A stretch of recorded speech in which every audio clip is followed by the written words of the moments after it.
Shalom, salam sejahtera saudaraku. Selamat berjumpa kembali di channel Jalan yang Lurus. Saya selalu berharap dan berdoa kita semua tetap dalam keadaan baik, dalam keadaan sehat, dan pastinya tetap di dalam perlindungan Tuhan.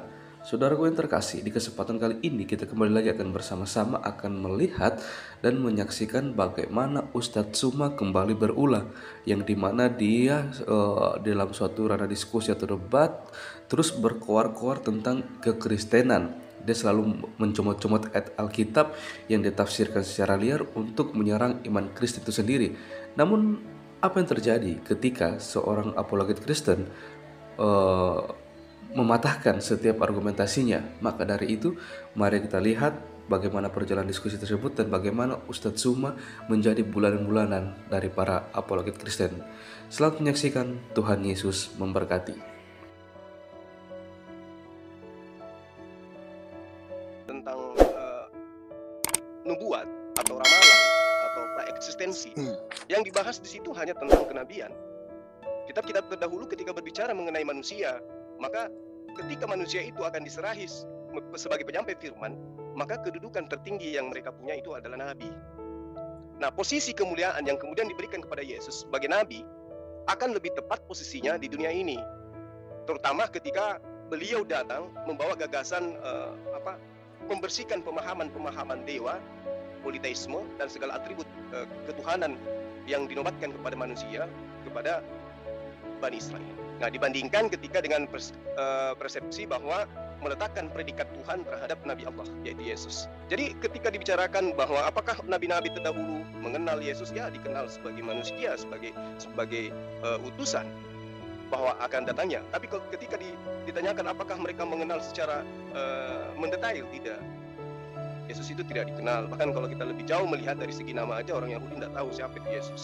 Nah, sebagai fakta bahwa Yesus itu adalah nabi dan rasul, bisa dibuktikan dari ratusan data-data di dalam Bible yang menyimpulkan dengan pasti bahwa Yesus itu manusia biasa yang kemudian diserahi tugas sebagai nabi atau sebagai utusan, sebagai rasul. Contoh misalnya di dalam Yohanes 20:17, aku akan pergi kepada Bapakku dan Bapakmu, Allahku dan Allahku. Jadi kalau dikatakan bahwa bereksistensi tadinya adalah Bapak, kemudian menjadi manusia, itu sudah nggak nyambung dengan ajaran Yesus. Saya kira begitu sementara. Silakan, Akhi. Indah. Oke, bismillahirrahmanirrahim. Alhamdulillah, salatu wassalamu ala rasulillah, Sayyidina Muhammad ibn Abdillah wa ala alihi wa sahbihi wa man wala amma ba'du. Sebenarnya yang disampaikan Mas Erben barusan itu di PowerPoint-nya sama sekali tidak memiliki power dan tidak memiliki poin. Kenapa? Karena temanya itu apakah para nabi mengenal Yesus. Tetapi Mas Erben justru menjelaskan tentang nubuatan. Sebenarnya itu belum sama sekali menyentuh sedikit pun dengan tema yang kita bahas pada malam hari ini. Kalau nanti kita akan melari kepada nubuatan, maka seharusnya Mas Erben menyebutkan ayatnya di dalam PL. Mana ayat yang menunjukkan bahwa Yesus akan menjadi Tuhan yang dilahirkan dari rahim seorang perempuan yang bernama Maria di PL. Sehingga ketika kita sudah memahami tentang ayat-ayat nubuatan tersebut, maka sudah jelas bagi kita, Yesus itu tidak pernah diakui sebagai Tuhan yang akan lahir, tidak ada. Bahkan nabi siapa yang mengenal Yesus di PL itu nabi siapa? Kalau kata Bang Zuma barusan, oke lah, memang ada yang mengenal, tapi benar kata Bang Zuma, tidak mendetail. Dan itu pun kenal sebagai apa? Sebagai sahabat atau sebagai pacar atau taarufan saja, kan kita tidak tahu. Karena ayat-ayatnya tidak ada. Makanya monggo setelah ini Mas Erben dengan tegas mengatakan ayat-ayat di dalam Bible yang memang secara jelas mengatakan bahwa nabi-nabi terdahulu itu mengenal Yesus. Dan nabi terdahulu itu tahu kalau Yesus ini akan menjadi Tuhan. Nah, kalau memang Anda akan mengarahkan kepada nubuatan, maka bersiap-siaplah Anda akan tumbang setelah ini. Nah, seperti itu. Kenapa? Karena PowerPoint Anda sama sekali tidak menjelaskan sesuatu yang mendetail tentang nabi siapa yang kenal Yesus. Kalau cuma definisi sebagai nabi, maka satu persatu dari PowerPoint Anda akan kita bantah setelah ini. Ya. Semua definisi yang Anda bawakan tentang nabi itu Anda tidak menyebutkan satu ayat pun. Begitu. Oke, waktu habis, Ustaz. Sebelum kita masuk ke sesi berikut ya, sesi mempertajam dan menanggapi, kita sampaikan dulu bahwa acara ini disiarkan secara live di banyak sekali channel YouTube ya, channel YouTube Muslim. Itu ada Najah Media, ada Yusuf PI dan Penegak Islam, Media Dakwah Muslim Channel, Debat Panas dan Debat Hebat, serta pengabat debat lintas agama Rifa Mau TV, dan paling utama adalah Zulkifli M. Abbas Official. Begitu pula di channel-channel YouTube Kristen ada Family in Christ Official, Erben Channel, Teolog Kontekstual, dan Buah Sulung punya Aderion. Silakan di subscribe dan tinggalkan komentar positif. Oke, kita masuk sesi berikutnya, sesi yang akan mulai panas ini karena mulai saling bertanya dan menanggapi. Silakan langsung aja ke pihak Kristen, 5 menit waktunya. Silakan. Bro, kayak pas ngomong dulu. Dikit ya, sorry. Ya tadi dari penjelasan dari Bro siapa tadi? Zuma ya. Itu tentang apa yang dipaparkan oleh si Bang Erben. Sebetulnya kita perlu tahu ya, dari menit 23 tadi itu sudah selesai. Karena pertanyaan atau judul diskusi malam ini adalah apakah nabi-nabi itu mengenal Yesus? Si Zuma bilang, ya jelas kenal. Justru dia mengakui sebagai utusan. Lah iya, berarti udah clear jawabannya kenal. Tapi yang satu ngebantah dengan ABCD panjang lebar, tapi ternyata yang satu mengiyakan, yang satu tidak mengiyakan. Maksud saya ini lebih baik kalian kompak dulu, atau setidaknya masuk record room dulu, itu baru kita diskusi. Karena kalau seperti ini, ya justru saya tanya lagi, apakah nabi-nabi terdahulu itu mengenal Nabi Muhammad? Justru tidak. Malah Gurunda yang kalian sebut Gurunda tadi menyebutkan itu nabi-nabi itu mengenal Yesus atau Isa. Ya, lanjut Bang Erben. Oke, jadi Yesus Tuhan. Saya share screen dong, di stop dulu waktunya. Saya share screen. Saya harus ini, Pak Erben. waktunya di stop. Oke, saya harus di sini bentar ya. Ini, jadi apakah Yesus Tuhan? Menurut saya teman-teman Muslim harus memikirkan apa sih yang dipahami orang Kristen dengan kata Tuhan. Kata Tuhan itu sepadan dengan kata Lord, sepadan dengan kata Rob dalam bahasa Arab, dan sepadan dengan kata Gusti. Karena di dalam Quran saya baca, Rob dipakai kepada Allah, kepada Firaun, dan kepada Potifar. Dan di dalam Alkitab juga Tuhan dipakai kepada Allah Bapa di surga, kepada Yesus, dan kepada jenaka juga dipakai. Dalam konteksnya ya, Tuhan ini dipakai juga kepada seorang tuan atau raja. Jadi sebenarnya teman-teman yang tidak mengerti makna kata Tuhan untuk Yesus di dalam konteks Kristen, betul bahwa Yesus juga dinubuatkan sebagai seorang nabi. Makanya bagi kami orang Kristen, Yesuslah satu-satunya nabi yang tidak berdosa dan berkuasa mengampuni dosa. Yesuslah satu-satunya nabi yang melakukan begitu banyak mujizat.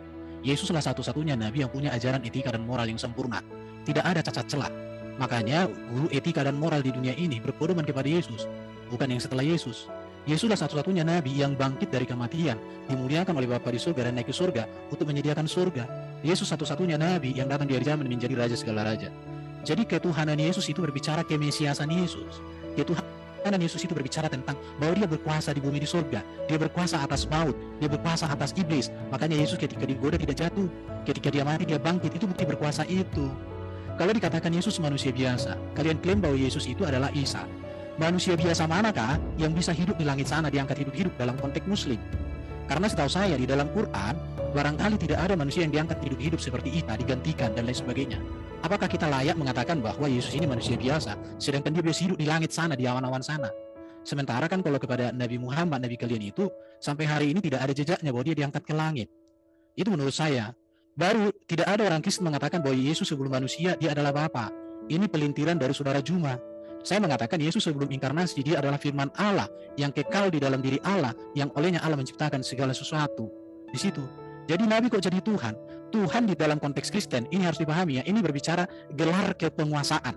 Ini berbicara otoritas. Sama seperti di dalam Quran, kata Rob itu bisa dipakai kepada Firaun, bisa kepada Potifar, kepada Yusuf, dipakai Robnya. Tetapi kalau kalian bisa memahami Rob kepada Allah, Rob kepada Firaun, Rob kepada Potifar, kenapa kalian tidak bisa memahami Tuhan kepada Allah, Tuhan kepada Yesus, dan Tuhan kepada raja-raja yang lain? Menurut saya di sini perlu kita punya kejelian di dalam membangun sebuah argumen. Jadi saya mau tegaskan ya, kalau ada nabi yang lebih baik dari Yesus, maka saya katakan malam ini saya tinggalkan Yesus, saya ikut itu. Tapi di dalam pencarian saya, di dalam kitab suci yang saya baca, di dalam buku-buku teologi, saya pernah menjadi pegawai perpustakaan saat kuliah semester akhir, tingkat akhir. Dari semua buku-buku yang saya baca itu, saya tidak pernah temukan ada nabi yang lebih hebat, lebih kudus, lebih mulia, lebih agung dari Yesus. Maka saya putuskan tidak ragu lagi untuk mengakui bahwa Yesus itulah yang harus diikuti, yang harus diteladani. Maka kalau ada orang mengaku nabi, tapi kualitasnya, hidupnya, ajarannya jauh di bawah Yesus, stop, tidak akan saya ikuti lagi itu. Terima kasih. Oke, mantap sekali ya dari pihak Kristen. Jadi ini kita kembali ingatkan bahwa temanya adalah apakah para nabi mengenal Yesus Kristus. Jadi semoga kita tidak keluar dari situ. Seperti kemarin kami di Zoom EBC, temanya adalah apakah para nabi mengenal Allah. Otomatis ada bantahan dari pihak Kristen ya pada saat kemarin. Jadi di sini pun Banjar kita akan nanti saling membantah. Oke, lanjut silakan dari Muslim langsung. Iya. Saja. Jadi saya katakan kepada saudara, saya dengan adik saya itu nggak bertentangan. Karena kita sedang berbicara mengenai kitab yang Anda ambil dari agama lain. yaitu kitabnya Bani Israel, bukan berbicara mengenai Al-Quran. Itu yang perlu Anda pahami. Dan tolong Anda berdua, ini membahas tentang nabi-nabi di dalam kitab yang Anda gunakan, bukan mengenai Rasulullah Muhammad SAW, bukan mengenai Allah. Fokus di sana. Nah, kenapa saya mengatakan bahwa orang terdahulu kenal Yesus? Karena Yesus sudah dinubuatkan. Makanya saya katakan tadi, ketika Anda berbicara mengenai pra-eksistensi, berarti itu nubuatan, bercerita tentang masa yang akan datang. Coba Anda lihat di dalam Mazmur 91. Bagaimana Tuhan di dalam cerita itu akan menyelamatkan Yesus dan mustahil kemudian dia mati di atas tiang salib. Paham itu? Berarti Yesus sudah diceritakan oleh mereka. Yes, sebagai nabi, sebagai utusan Tuhan yang tidak mungkin dicederai oleh siapapun. Bahkan kena panu pun Yesus itu tidak wajar, tidak pantas. Karena sudah dinubuatkan. Tapi kalau Anda mengatakan temanya apakah nabi-nabi terdahulu mengenal Yesus? Nabi mana? Tunjukkan kepada kita dalilnya. Mana di situ? Dalil nabi mana yang mengenal Yesus yang Anda maksud?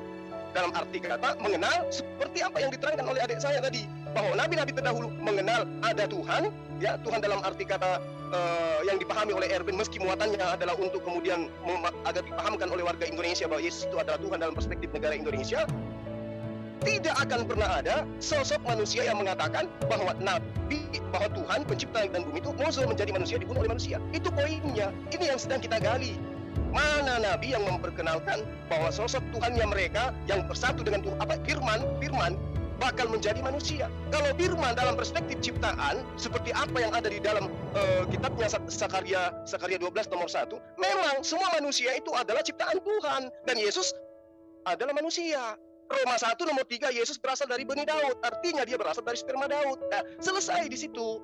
Kalau itu yang Anda bahas. Tapi kalau Anda berpura-pura menggunakan kata Tuhan, giliran Yesus manusia, Anda masuk. Itu kan Fir'aun juga bisa disebut Tuhan. Tapi kan misinya di sini, Pak. Misi Anda mengatasnamakan manusia itu Tuhan, itu apa sebenarnya? Gitu. Ya, tolong dipahami itu. Silakan Dinda Wafi. Oke, bismillahirrahmanirrahim. Benar yang dikatakan Gurunda Zuma. Jadi tema kita malam ini, Mas Erben dan temannya, itu apakah ada dan dari nabi-nabi itu yang mengenal Yesus bahwa dia akan menjadi nubuatan, akan dilahirkan dari rahim seorang wanita yang bernama Maria dan dia akan menjadi Tuhan. Itu yang kita bahas. Bukan eksistensi Yesus sebagai Tuhan, sifat ilahiyah Yesus. Bukan itu. Ada nggak dari nabi-nabi itu? Bahkan Mas Erben dari PowerPoint-nya tidak menyebutkan satu ayat pun ketika mendefinisikan nabi itu seperti itu. Nggak ada. Nah, padahal di dalam Bible Anda itu sangat banyak definisi tentang nabi itu banyak. Contohnya di Yehezkiel 13 bahwa nabi itu seperti anjing hutan. Nah, di tengah-tengah reruntuhan, begitulah nabi-nabimu, hai Israel. Nah, kan bisa pakai PowerPoint yang itu bahwa nabi-nabi di dalam Bible itu seperti anjing-anjing hutan. Jadi kalau sampai ketemu anjing hutan itu nabi saya. Nah, seperti itu kan. Sedangkan Mas Erben tadi mengatakan nabi adalah begini, seakan-akan suci banget gitu loh. Tidak menyebutkan satu ayat sekalipun. Lalu katakan, apakah ada nabi yang lebih hebat daripada Yesus? Dari sifat yang mana yang akan Anda ikuti dari Yesus? Apakah ketika Yesus meminjam keledai lalu tidak dikembalikan sampai kapan mau dikembalikan sampai sekarang nggak ada ayatnya? Berarti Anda akan mengikuti kalau minjem sesuatu ke orang lain nggak usah dikembalikan. Kenapa? Karena Yesus ngajarkan seperti itu. Nah, seharusnya Anda itu menyebutkan ayatnya. Ini loh Nabi Musa, ini loh Abraham dalam PL mengatakan bahwa nanti akan ada Mesias namanya Yesus. Atau akan ada Tuhan yang lahir dari rahim Maria, dari keturunan Daud, dia akan menjadi Tuhan begini dan begitu. Nah, buktinya Anda tidak akan bisa menyebutkan itu. Kenapa? Karena kitab Anda yang dipakai itu kitab orang lain, kitab dari agama lain. Dan kalau kita tanya kepada orang Yahudi sekarang, ada enggak satupun orang Yahudi yang mengatakan Yesus itu Tuhan begini dan begitu? Tidak ada yang percaya. Itu namanya cinta bertepuk sebelah tangan. Anda mengagungkan kitab orang lain, tapi orang lain itu tidak mengakui Anda. Waktu habis, Ustaz, nanti lagi di sesi berikut. Oke, langsung aja. Saya tidak akan menyentuh kepada materi apapun dari debat ini. Saya lempar aja langsung ke narasumber Kristen. Silakan. Aku pertama ya, Bang. Silakan, go ahead. Silakan yang pertama. Silakan. Tadi si Zuma tadi ngutip pertama tadi Mazmur 91. Nah, ini mengapa langsung lompat ke situ ya? Karena kalau kita melihat nubuatan itu, nubuatan penyalipan itu sendiri ada di dalam Mazmur 22. Ayat 1 itu jelas itu membunyikan apa yang diucapkan Yesus pada saat di atas kayu salib. Kemudian ayat Mazmur 22 ayat 17 itu jelas, sangat jelas menuliskan mereka menusuk tangan dan kakiku. Jadi mestinya kalau seandainya dugaan itu bahwa Yesus tidak disalib, ini kita kembali malah mengarah ke situ. Kalau gitu si Bro Zuma tadi mesti membuktikan bahwa ada juga ayat di Mazmur atau nubuatan tentang Mesias bahwa dia akan digantikan. Dan bukan hanya digantikan, bahwa juga Mesias itu diangkat ke langit dan yang menggantikannya itu mati. Harusnya ada ayat seperti itu. Itu akan lebih menunjukkan suatu kebenaran. Jangan malah mencomot ayat yang dia malah tidak percaya gitu. Terus tadi tentang nubuatan. Contohnya gini, di dalam keislaman itu kalian juga mengimani bahwa Siti Maryam atau ibundanya Yesus itu juga perawan. Nah, sementara kata-kata keidentikannya itu muncul dalam Yesaya 7 ayat 14. Ya. Yesaya 7 ayat 14 yang dikutip juga oleh Rasul Matius dalam ayatnya. Nah, pertanyaannya Yesaya ini di dalam Islam siapa namanya? Apakah berubah nama gitu? Tiba-tiba namanya jadi Abdul apa gitu? Abdul Uzza apa Abdul Manat gitu, Al-Manat. Kan justru ini aneh. Ada nubuatan di kitab Yahudi, ya, kitab terdahulu, kalian mengimani tentang ibunda Mesias atau Al-Masih itu, tapi kalian tidak kenal nabinya gitu. Ini kalian mesti membereskan dulu masalah-masalah seperti ini. Tuh. Terus tadi masalahnya si Gufi ya. Gufi tadi bilang itu masalah anjing. Anjing itu bro, itu anjing itu juga itu menjelaskan itu kiasan tentang kiasan tentang orang di luar Israel, bro. Jadi jangan malah dikiaskan sebagai Mesias atau apapun itu, karena itu tidak tepat. Mungkin itu Bang Erben, silakan dilanjutkan. Saya mau share screen, dihentikan dulu waktunya dong. Oke, di pause dan bagian pause. Oke, Erben. Sudah? Oke, lanjut. Oke, jadi ada tadi mengutip ayat tentang keledai, tapi di sini memang kegagalannya adalah tidak bijak membaca. Kalau dibaca di ayat 3 ini, dan jikalau ada orang menegur kamu, katakanlah Tuhan memerlukannya, ia akan segera mengembalikannya. Ayat 6. Maka pergilah murid-murid itu berbuat seperti yang ditugaskan Yesus kepada mereka, diambil dan dikembalikan. Makanya dikatakan berbuat seperti yang dibuat mereka. Jadi di sini kalian perlu belajar membaca dan memahami yang dibaca, bukan hanya tahu membaca tapi nggak tahu makna. Baru tadi dikatakan Bro Juma ini, kitab PL itu miliknya agama lain katanya. Yesus itu ketika mengajar memakai kitab PL, Paulus juga ketika mengajar memakai kitab PL. Jadi sejak semula kekristenan itu sudah menggunakan kitab PL. Maka sampai sekarang kami gunakan dan kami tempelkan jadi satu, nggak kayak kalian, nggak mau ditempelkan. Kalau tempelkan repot. Baru berbicara kok Nabi bisa mati dan lain sebagainya. Lupa kalian itu Yesaya 53. Yesaya 53 ini jelas ini berbicara tentang Yesus ini. Tetapi karena kalian nggak membaca, maka kalian nggak ngerti. Yesaya 53 ini tepat sekali tentang kematian Kristus ini, tepat ini semua. Jadi di mana Mesias yang menderita ini dia, Yesaya 53. Di mana Yahudi TikTok nggak suka baca ini, tetapi kalau Yahudi yang sejati, justru mereka menyadari akan kesalahan mereka dengan hal itu. Baru sadari kalau katakan bahwa cuma ini Tuhan nujul jadi manusia. Nggak ada Tuhan Yahweh nujul jadi manusia di dalam Kristen, tapi Firman yang menjadi manusia. Baru kau katakan tadi Yesus benih Daud, berarti dia biologis Daud. Kau lupa bahwa Maria itu adalah keturunan dari Yehuda juga, satu suku dengan Daud. Jadi jangan dilupakan, artinya benih insaninya Yesus memang dari keturunan Daud, dari Yehuda, sama. Tetapi jangan lupa bahwa Maria hamil itu perawan, artinya dia memiliki benih ilahi juga. Maka bagi orang Kristen Yesus itu insani dan ilahi sekaligus. Makanya tidak ada manusia yang seperti Yesus di dunia ini. Dari keberadaannya, dari ajarannya, dari hidupnya, dari perbuatannya. Maka karena itu tidak ada orang Kristen meragukan Yesus dalam hidup ini sebagai juru selamat, sebagai penguasa, sebagai penebus. Jadi artinya gini, setiap komentar-komentar kalian itu menunjukkan bahwa kalian tak mengerti. Sekarang aku tanya sama kalian, apakah Isa sama dengan Yesus yang dikenal oleh Nabi Muhammad? Apakah Nabi Muhammad pernah berjumpa dengan Isa? Ketika mereka berjumpa memakai bahasa apa? Kok bisa Isa di dalam Quran kalian itu berbahasa Arab? Padahal Isa itu kan, kalau kita tahu itu kan bangsa Arab, bangsa Israel. Di mana Muhammad jumpa? Di mana Allah jumpa dengan Isa? Kok bisa mereka berbahasa Arab itu? Coba kalian jelaskan dulu itu. Itu yang harus kalian. Kalau memang Muhammad pernah jumpa Isa, bahasanya apa? Jelaskan. Oke, waktu habis. Interupsi, Sorry. Moderator, bisa nggak waktunya ditambah 1 menit, jadi 6 menit. Oke, kita tambah waktunya. Iya. Oke, kita tambah waktunya. Bang Thalib dibikin 6 menit. Jadi nanti dikurangi aja sisinya, berarti tinggal masing-masing punya kesempatan 6 kali lagi. Kayaknya, bentar. Ini kami udah berapa kali nih? Sama-sama. Sama-sama ini Bang Erben sudah yang kedua kali untuk sesi tanya jawab ya, sesi yang ketiga kali dengan opening tadi. Ini masuk yang ketiga Muslim. Muslim kayaknya. Maksud aku kan Muslim yang ketiga, masih 5 menit lah, baru nanti mulai dengan 6 menit. Oke, betul. Ya, kita 5 menit dulu, nanti pas. Iya.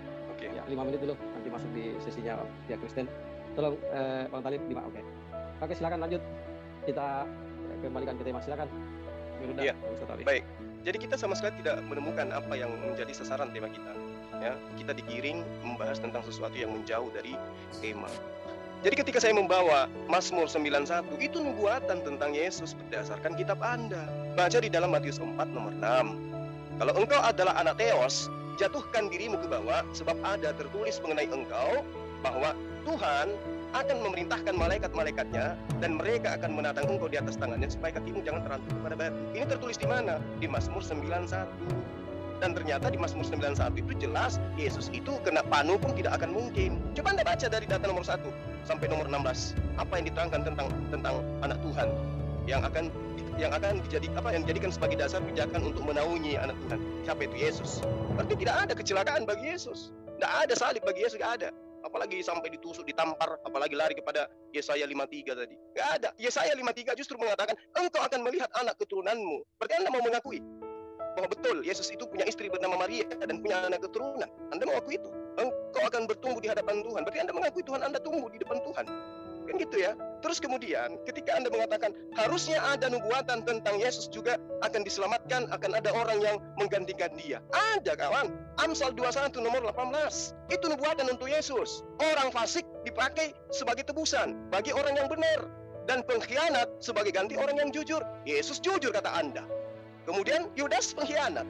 Benar tidak kalau ini adalah harus menggenapi apa yang terjadi terhadap Yesus? Yesus orang baik. Dia jujur. Dia nggak pernah berdusta. Meski dia mengatakan, pada hari ini juga engkau akan bersama aku di Firdaus. Tapi faktanya, kena prank itu orang yang di sampingnya, tidak ke Firdaus juga hari itu. Bahkan dia masih muter-muter 40 hari. Jadi itu namanya pembohong namanya itu ya. Lalu kemudian ketika Anda mengatakan, apa tadi? Yesus gunakan PL. Ya wajar orang Yahudi. Lah ente orang mana? Yesus memang kitabnya itu. Diceritakan di kitab Anda pada hari Sabat, beliau selalu di tempat kelahirannya masuk ke dalam bait suci, membacakan apa? Membacakan kitabnya, bukan perjanjian baru, bukan kitab Anda yang buatan orang Yunani, itu bukan. Ya Anda harus paham itu. Kembali kepada tema dong. Nabi mana yang bercerita tentang Yesus? Silakan Dinda. Iya, tadi ada sempat teman kita ya dari kalangan Kristen yang mulai bertakiyah ya, ketika kita membahas tentang Yesus meminjam keledai lalu tidak dikembalikan. Nah, padahal yang dilakukan murid-murid Yesus itu pergi mau minjem keledainya karena pengembaliannya masih segera, belum itu. Kemudian apalagi tadi masalah nabi ya, nabi-nabi yang seperti anjing-anjing hutan itu. Tadi saudara kita ini mengatakan itu dari bangsa lain katanya. Loh, coba Anda baca satu perikop itu. Itu jelas Nabi Israel maksudnya, bukan nabi dari bangsa Israel. Makanya, hai nabi-nabimu, hai Israel. Itu Nabi Israel itu. Jadi, kalau nanti dikembalikan kepada Yesaya 53, ya tambah jelas lagi. Yesaya 53 itu coba kamu baca itu satu perikopnya itu. Di sana justru betul kata Bang Zuma barusan, kata Gurunda Zuma. Berarti Yesus menikah dong, punya keturunan. Kemudian di Yesaya 53, butir 2-nya, berarti Yesus itu tumbuh di hadapan manusia, jelek berarti. Nah, gak bagus. Kemudian Yesaya 53 yang butir 10, tetapi Tuhan berkehendak meremukkan dia dengan kesakitan. Apabila ia menyerahkan dirinya sebagai korban penebus salah, ia akan melihat keturunannya, umurnya akan lanjut dan kehendak Tuhan akan terlaksana olehnya. Loh, masa Tuhan mengikuti kehendak Tuhan? Berarti ada Tuhan senior, ada Tuhan junior berarti. Ini Tuhan gimana kok main-main Tuhannya ini? Nah, kemudian sebenarnya perdebatan kita, diskusi kita malam ini, adakah nabi-nabi yang kenal sama Yesus? Itu temanya Mas Erben. Ada nggak? Sampai tampilkan ayatnya dan sampai ungkapkan literasinya. Ada nggak nabi-nabi yang kenal sama Yesus bahwa dia itu akan menjadi Tuhan? Bukannya di Matius sudah dijelaskan bahwa Musa dan Elia pernah ketemu Yesus? Ada nggak pembicaraannya? Kalau memang saat itu kenal, kenapa Musa dari dulu? Oke, Ustadz, waktu habis. Oke, kita riset waktunya ke 6 menit ya. 6 menit Bang Khalid. Jadi masing-masing punya kesempatan ini 5 menit lagi ya, 5 kali sebelum masuk sesi closing statement. Masing-masing punya kesempatan 5 kali 6 menit. Oke, langsung saja ke pihak Kristen ditanggapi dan langsung ditanggapi aja Bang. Silakan. Duluan ya Bro, duluan.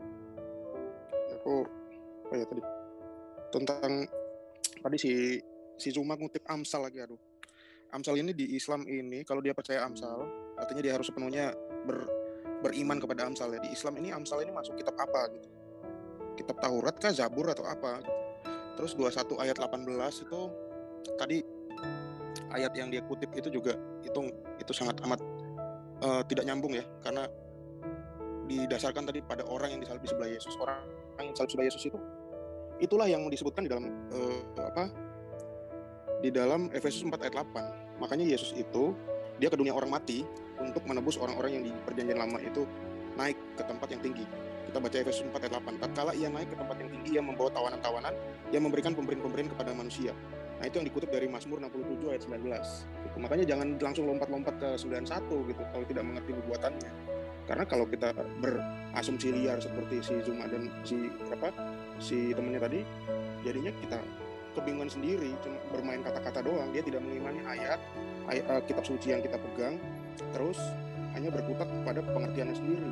Kalau seandainya taruhlah pengertian kalian benar ya, kalau gitu kalian mesti tunjukkan di mana salah satu rasul atau hawariun itu beragama Islam, atau warisannya orang-orang yang percaya dengan ajaran hawariun itu juga percaya dengan Nabi Muhammad. Buktinya kan nggak ada sampai sekarang. Ajaran kalian itu agama baru. Kalau kekristenan itu bukan agama baru. Karena apa? Karena dia menggenapi apa yang udah diimani oleh nabi-nabi sebelumnya. Yesus itu tidak membawa agama, tapi dia menggenapi apa yang diajarkan Tuhan setelah apa yang dinubuatkan oleh nabi-nabi dan diajarkan oleh Tuhan. Setelah era nabi-nabi itu selesai, nabi apa yang paling besar? Itulah Yohanes Pembaptis. Karena itulah disebut nabi yang paling besar. Nah, anehnya Yohanes Pembaptis ini muncul di dalam keislaman, tapi fungsinya saya nggak ngerti sebagai apa. Kalau di kekristenan jelas, dia pun disetarakan dengan Elia, karena dia apa? Dia nabi yang bisa membuktikan penciptaan ulang kembali. Pada saat pembaptisan Sang Firman itu, Roh Kudus itu tampak dan turun kepada Yesus. Itu makanya dia diumpamakan sebagai Elia. Gitu. Tapi kalau di Muslim, saya nggak ngerti, saya belum menemukan fungsinya apa. Gitu. Jadi ini mendukung apa yang dijelaskan oleh Bang Erben tadi. Dilanjutkan Bang Erben. Saya pikir udah sangat jelas ya. Jadi Yesus nabi yang luar biasa, nabi yang terkemuka di bumi dan di surga, nabi yang tidak berdosa, nabi yang berkuasa mengampuni dosa. Maka tidak ada keraguan bagi orang Kristen lagi untuk percaya kepada Yesus. Saya coba share screen ini, dihentikan dulu waktunya. Halo Bang Basin, kasih kawan. Sudah. Oke ya, saya share screen. Ini ada beberapa nubuatan ya.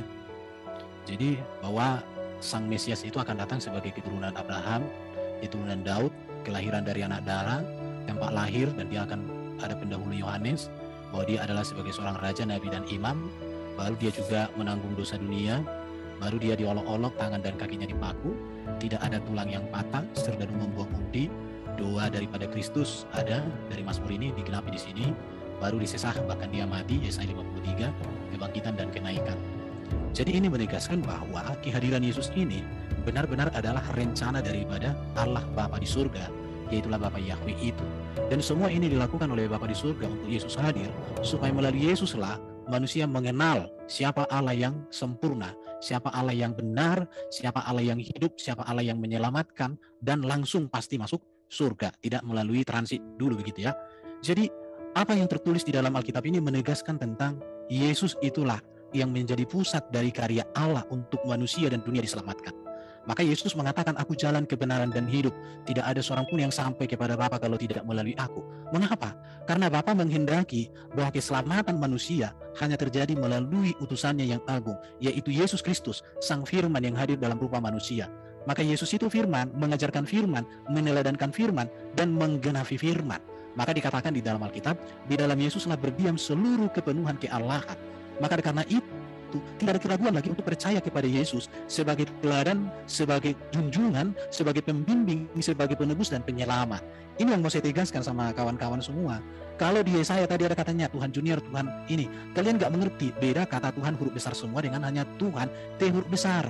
Tuhan huruf besar semua konteks PL itu menunjuk kepada Adonai. Dalam teks aslinya itu YHWH. Tapi kalian karena nggak ngerti itu ya saya maklum. Di situ, jadi Tuhan Yesus memang benar-benar dia adalah Tuhan yang tunduk kepada Bapa Yahweh itu. Maka Yesus mengatakan, makananku ialah melakukan kehendak Ia mengutus aku. Jadi tidak ada orang Kristen yang menentang bahwa Yesus diutus. Tetapi Yesuslah utusan satu-satunya yang sempurna. Haleluya. Waktu habis. Jadi sedikit moderator intervensi ya. Tema kita ini adalah apakah para nabi mengenali Yesus Kristus. Kita tidak membahas tentang ketuhanan Yesus. Jadi mudah-mudahan ke depan aku seperti sedikit pembuktian, karena tadi ada pertanyaan dari sudah 3 kali pertanyaan dari Ustaz Wafi, belum ada jawaban dari Jan Kristen. Semoga putaran berikut bisa dijawab. Silakan pihak Muslim langsung 6 menit. Oke, baik. Sangat menarik apa yang Anda uraikan, Saudara Erben. Tapi bagaimana jika para cendekiawan atau kaum intelektual dari Kristen pada awal mula itu kemudian ya, menyalin dari perkamen kitab-kitab terdahulu tentang nubuat, yang lalu kemudian mereka mengaturnya sedemikian rupa agar sesuai dengan kehidupan Yesus? Bukankah perjanjian lama itu dibuat untuk mereka yang tidak bisa bahasa Ibrani? Ketika kitab daripada Bani Israel itu diperintahkan oleh Kekaisaran Romawi di abad 3 sebelum Masehi untuk diterjemahkan ke dalam bahasa Septuaginta. Nah, bagaimana kalau semisal ada kesengajaan dan itu indikasinya kuat? Kenapa? Perjanjian baru itu diperuntukkan kepada non-Yahudi, bukan kepada si pemilik kitab. Sehingga ketika Anda membawa data Tuhan begono, kemudian perjanjian lama begini, digenapi oleh Yesus begono, dan seterusnya. Ini dasar pijakannya apa? Sementara Yesus sama sekali tidak pernah berbicara tentang kitab Anda. Yesus tidak mengenal Lukas, Yesus tidak mengenal Paulus, Yesus tidak mengenal Markus. Terus apa dasar Anda mengatakan, ini cocok loh, di perjanjian lama begini loh, perjanjian baru begini loh. Lalu kemudian Anda mengatakan, Yesus itu bukan Tuhan katanya, Tuhan itu sama seperti ketika Fir'aun disebut Tuhan. Lalu bagaimana dengan data yang ada dalam kitab Anda yang mengatakan Allah adalah firman, firman adalah Allah, Allah sama dengan firman, firman sama dengan Allah. Berarti firman yang menjadi manusia itulah Tuhan. Mau Anda pesetkan kemanapun. Nah ini yang kita cari. Mana perkataan-perkataan Nabi bahwa Allah adalah firman, bakal menjadi manusia, dan dia adalah Tuhan ketika bangkit kemudian hari ketiga begini dan seterusnya. Mana? Ada Anda menunjukkan itu dari tadi. Anda hanya mengais-ngais Muslim, Muslim, Al-Quran, Allah, Muhammad. Ini temanya apa? Kok kayak disembunyikan sesuatu gitu loh. Saatnya Anda membuktikan kebenaran Kristen. Oh ternyata Nabi Edo berbicara mengenai Yesus. Oh Yesaya bercerita tentang Yesus. Oh ternyata Mika berbicara tentang Yesus. Nabi ini bercerita tentang Yesus. Buktikan itu. Jangan justru saya yang lebih kencang membuktikan Tuhan Anda itu adalah manusia 100%. Buktikan sekarang gitu loh. Oh Usia bercerita tentang Yesus. Nabi Hosea bercerita tentang Yesus, Yotam, Ahaz, Hezekia, Elia, Elisa bercerita Yesus. Buktikan. Saatnya Anda membuktikan kepada publik Kristen dengan konsep manusia jadi Tuhan, dari sembahan, pencipta, dia adalah firman jadi manusia. Saatnya Anda buktikan itu. Saya ingin lihat sejauh mana, jangan lari ke Quran. Kemarin Anda sudah dikasih tema apakah Allah dikenal oleh para nabi, dan itu sudah selesai. Sekarang giliran Anda buktikan para nabi mengenal Yesus. Ini sudah berapa menit Anda nggak nyentuh itu atau nggak ada? Silakan Adinda. Ya begini Mas Erben, saya dari tadi tidak tahu dalilnya Anda itu yang mana yang dipakai gitu. Jadi mana nabi yang mengenal Yesus itu mana? Kok larinya kemana-mana? Sampai temannya Anda itu mengatakan apa namanya itu, di dalam Islam juga Maria itu juga orang perawan yang dijaga. Itu buktikan gitu loh. Ada ndak nabi yang kenal sama Yesus? Tadi Mas Erben itu menampilkan data salah satu nubuat di PL itu seperti Yesaya 7:14. Nah ini kalau korban copy paste seperti itu Mas Erben. Kenapa? Karena Yesaya 7:14 itu kata rabi-rabi Yahudi itu bukan Yesus, Mas Erben. Itu bukan Yesus.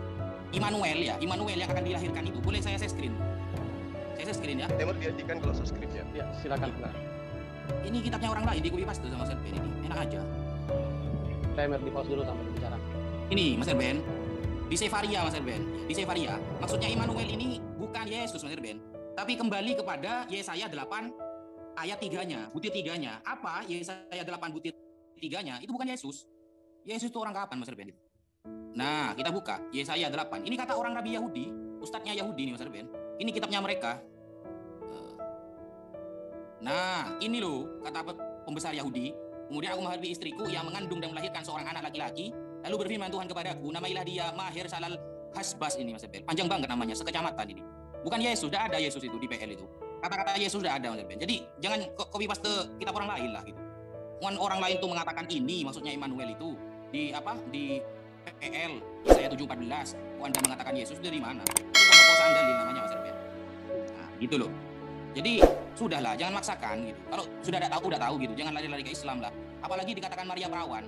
Sampean coba lihat di Yunaninya, kata-kata perawan Maria itu apa? Parthenos kan? Parthenos itu artinya apa Mas Erben? Bukan perawan itu gadis muda. Jadi yang perawan dan yang enggak itu bisa dikatakan Parthenos. Oke, Ustaz Wafi sepertinya waktu habis. Timer tolong di reset ke 6 menit kayaknya. Bang Erben, aku ambil 60% waktunya ya. Tolong di set waktu 6 menit. Sabar dulu. Timer. Ya oke. Langsung aja kita ingatkan sedikit ya bahwa mohon sekiranya ada dari pihak Kristen memberikan tanggapan mengenai nabi mana sih yang mengenal Yesus. Kalau ada dalilnya silakan langsung. Halo, Bang Erben. Iya, monggo. Ya.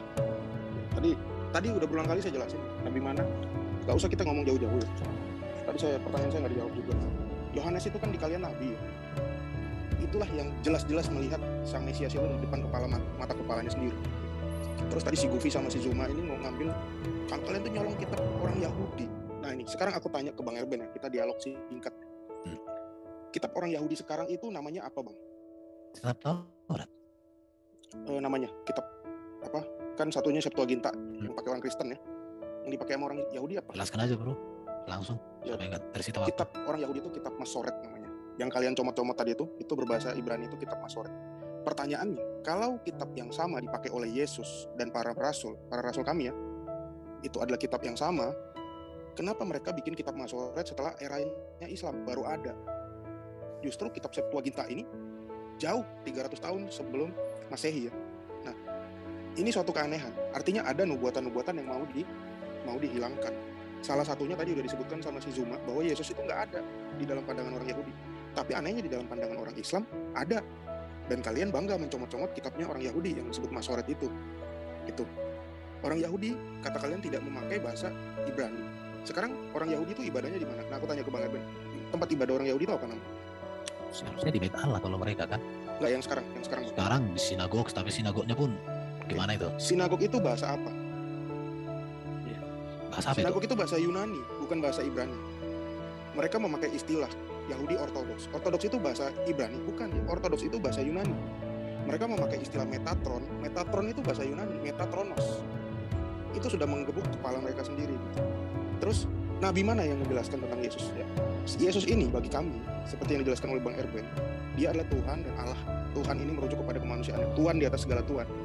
Nah, inilah yang disebutkan oleh nabi-nabi. Daniel, Yesaya, Daud ya, menyebutkan bahwa duduklah di sebelah kananku sampai kubuat musuh-musuhmu tumpuan kakiku. Yesaya dan Daniel menyebutkan gini, anak manusia duduk di sebelah kanan Allah. Itu membuktikan bahwa Dwi Kodrati ini, bahwa Mesias yang akan datang itu memiliki kodrat kemanusiaan dan keilahian. Itu yang nggak bisa dibantah. Makanya Yesus punya gelar Mesias. Semua nabi-nabi yang menantikan Yesus itulah Mesias. Yang akan datang itulah Mesias. Sampai di Arab kalian rubah jadi Al-Masih. Bukannya diurapi tapi jadi tukang usap. Ada lagi yang bilang tukang hapus gitu kan. Kalian geser-geser semuanya maknanya. Makanya kalian tidak akan menemukan jejak kebenaran Mesias atau keselamatan yang hakiki dari ajaran kalian itu sendiri. Itu bro. Ya, Oke. Dari saya itu aja. Iya, baru Yesus dari konteks Yunani itu dari Yesua, bahasa Ibraninya artinya penyelamat atau juru selamat. Tapi kalian ubah menjadi Isa, artinya tidak ada. Nah, itu dia menjadi pergumulan kalian. Baru kalian bilang tadi bahwa PB itu ditulis untuk non-Yahudi katanya. Kalian lupa bahwa Paulus itu ketika melayani selalu pergi ke sinagog, dan di sinagog itu dia melayani banyak orang-orang Yahudi yang diaspora. Jadi kembali lagi bahwa kalian selalu menunjukkan bahwa kalian tidak mengerti apa-apa di sini. Di situ dia masalahnya. Bahkan tadi kita tanya tadi kapan Muhammad ketemu sama Isa, sama Yesus, atau Allah SWT jumpa dengan Isa, pakai bahasa apa mereka, apa yang mereka bahas, kalian nggak jawab juga. Jadi kalian ini memang hanya bisa mengatakan tidak menjawab. Saya sudah jawab tadi. Para nabi PL tidak ada yang jumpa dengan kemanusiaan Yesus. Karena Yesus baru hadir menjadi manusia dari rahim Maria. Rahim Maria itu dikandung sekitar tahun 5 sebelum Masehi. Sementara Adam sampai dengan Zakaria itu sudah hidup sebelum itu. Bagaimana mungkin mereka jumpa dengan kemanusiaan Yesus? Jadi di sini kalian kembali menunjukkan bahwa kalian gak ngerti sejarah. Aku hilang juga lihat kalian itu. Baru kalian protes PL dan PB itu bagi orang Kristen satu. Maka saya katakan kalau ibaratnya Muslim ajarannya dekat dengan Yahudi, kenapa kitab kalian gak dijadikan satu aja di situ? Tapi kalian gak berani loh. Kalau memang Allah kalian, Nabi kalian semuanya ada sama dengan Yahudi, satukan aja coba. Saya yakin itu bentrok, itu ribut, itu kitab itu. Tapi dengan kitab kami tidak. Kecuali orang-orang Yahudi TikTok yang memang gak mengerti pemahaman seperti Yahudi-Yahudi yang sejati. Jadi tadi Juma katakan Tuhan jadi manusia. Ku kasih kau 1 miliar. Kalau ada Tuhan jadi manusia, yang ada adalah firman-Nya Bapa di surga jadi manusia. Itulah Yesus Kristus. Dalam kemanusiaannya itu diberikan Bapa itulah kuasa di bumi di surga. Kepenguasaan Yesus itulah ketuhanannya. Juma, udah pernah kita berdua diskusi, kamu kok nggak ingat bro? Gimana sih kau seorang gurunda? Gimana sih? Gurunda itu munculkan di sini. Jangan jadi wah itulah itu tuh. Sudah, selamat datang di kebenaran. Oke, waktu habis, mantap juga narasinya ya. Jadi dari pihak Kristen kita sudah menjawab, dia hari itulah jawabannya ya, Bang Ustaz Wafi. Ya silakan lanjut ke Muslim. Gas lagi. Iya, jadi kalau Anda mengatakan Paulus itu datang ke sinagoge, ya cuci muka dulu lah. Karena di dalam tulisan Lukas asistennya justru dia itu dianggap sebagai penyakit sampah. Ya, bahkan dia itu dianggap sebagai kutukan oleh murid-murid Yesus. Kisah Para Rasul 21 nomor 28, Kisah Para Rasul 23 nomor 12, Kisah Para Rasul 9 nomor 22, Kisah Para Rasul 18 nomor 13. Bahkan orang Yahudi pada masa itu bersumpah mereka tidak mau makan, mereka tidak mau minum sebelum mereka kemudian menangkap Paulus. Apa yang diterangkan? Hai orang-orang Israel, tolong, inilah Paulus, orang yang di mana-mana mengajak semua orang untuk menentang bangsa kita, menentang hukum Taurat di tempat ini. Sekarang dia membawa orang-orang Yunani pula dalam bait suci kita dan menajiskan bait suci kita. Bagaimana Anda bisa mengatakan bahwa Paulus itu? Tidak, Galatia 2 Anda baca situ. Bagaimana Paulus mengatakan, aku diutus kepada mereka yang tidak bersunat. Mereka yang tidak bersunat berarti non-Yahudi. Itu yang perlu Anda pahami. Jadi ketika Anda mengatakan kami tidak menjawab, apa yang tidak kami jawab? Kita tidak sedang membahas tentang Islam ini. Tentang Allah bertemu dengan ini, itu kita tidak sedang bahas. Jangan Anda larikan ke sana. Ya. Sekarang kita bahas ini, mana pernyataan-pernyataan Nabi? Kalau Anda mengatakan cuma Yohanes, berarti cuma satu orang. Yohanes yang mana di dalam kitab Anda? Karena Yohanes itu ada dua, Pembaptis dan juga Yohanes anak Zebedeus. Anak Zebedeus dan juga adalah Yohanes yang dikatakan dalam Kisah Para Rasul, orang yang tidak berpendidikan, orang yang bodoh. Mana dalilnya? Apa pernyataannya Yohanes Pembaptis tentang Yesus? Dia katakan apa? Dia sebagai Tuhan? Dia sebagai firman yang datang sebagai manusia? Atau gimana? Kalau dikatakan di dalam pengajaran yang saudara sampaikan Erben, bahwa bukan Tuhan yang menjadi manusia, loh, dalilnya kitab Anda itu mengatakan sangat jelas di situ. Pada mulanya adalah firman. Firman itu bersama-sama dengan Allah. Firman itu adalah Allah. Bukankah Allah yang dimaksud di situ adalah Tuhan? Tuhan yang dimaksud di situ dalam pemahaman kalian adalah Theos. Jadi kurang apa lagi coba? Berarti Tuhanmu menjadi manusia. Allah itu menjadi manusia. Dan Anda coba lihat di dalam Roma 14 nomor 9. Kisah Para Rasul 3 nomor 2 apa? Kisah Para Rasul 3 nomor 37. Kisah Para Rasul 2 nomor 37. Yesus itu manusia, dibunuh, bangkit, dihidupkan, kemudian menjadi Tuhan bagi Anda. Itu yang perlu Anda pahami. Nah sekarang, ini kita kemana-mana lebih banyak membahas yang kayak begini. Habis ini Anda tanggapi lagi saya pasti tentang ini. Padahal tema kita harusnya Anda tegakkan. Nabi ini loh, Nabi Edo bicara tentang Yesus. Nabi ini bicara tentang... Anda jangan mengatakan secara fisik memang tidak ada yang mengatakan Yesus. Kalau namanya saja tidak disebut, lalu apa yang Anda jadikan sebagai sandara? Silakan, Adinda Wafi. Ya, bismillahirrahmanirrahim. Sebenarnya kita bingung dengan tema ini. Karena kalau Mas Erben mengatakan tidak ada satupun nabi di PL yang bertemu jasad Yesus karena Yesus baru lahir ya di PB. Nah, seharusnya jenengan menjelaskan bahwa ada nabi-nabi di PB yang bertemu Yesus yang dulunya nabi-nabi di PL sudah pernah bercerita. Nah, kan seperti itu. Seharusnya kan seperti itu. Karena kita dilema juga, karena definisi nabi dari awal PowerPoint yang disampaikan oleh Mas Erben itu tidak sama dengan ayat-ayat yang ada di dalam Bible. Nabi-nabi rata-rata mayoritas nabi yang ada di PL ataupun PB itu kan semuanya bermaksiat, ahli maksiat mereka itu. Dosanya besar sekali itu. Abraham, kemudian siapa itu? Musa. Banyak. Jadi mayoritas nabi-nabi di PL juga di PB itu kan berdosa semua, dosanya besar-besar. Makanya saya tidak percaya, meskipun andaikan Yesus ketemu sama nabi, kemudian nabi ini mengatakan bahwa Yesus ini akan jadi Tuhan, saya tidak percaya. Kenapa? Yang mengatakan itu orang dosa besar semua itu. Abraham takut sama istri, kemudian Allah, Tuhan Bapa justru membela istrinya. Nah ini apa ini? Ajaran apa kok main-main? Kemudian ketika Yesus nanti dituhankan, kan Yesus itu instruksi dari Yesus itu tergantung dari Bapa, Yohanes 8:28. Hidup dan kuasa Yesus adalah pemberian dari Bapa, Yohanes 5:26-27. Pengetahuan Yesus tergantung dari Bapa, Yohanes 5:19-20. Yesus tidak menyeru manusia agar menghormatinya, dikembalikan kepada Bapa yang di surga, Yohanes 8:49-50. Yesus ini bukan siapa-siapa. Bukan siapa-siapa. Bahkan Yesus juga masih dibaptis gitu loh. Yesus kan masih dibaptis kan sama muridnya sendiri, Yohanes kan. Tujuannya baptis itu apa? Nah, Yesus pun juga punya dosa kan seperti itu. Lebih baik Henok daripada Yesus. Lebih baik Elia daripada Yesus. Seperti itu. Apalagi Melkisedek yang tidak ada awalnya, tidak ada akhirnya itu. Wah, itu jauh lebih hebat daripada Tuhan PLPB itu. Makanya tema ini sebenarnya jawab dulu bagaimana pengakuan para nabi tentang Yesus. Kan Yesusnya aja masih dibaptis kok. Masih dibaptis loh, seperti itu. Makanya ketika ada orang yang berzina dihadapkan kepada Yesus, Yesus tidak mau, merajam dia tidak mau. Kenapa? Karena dia merasa masih punya dosa.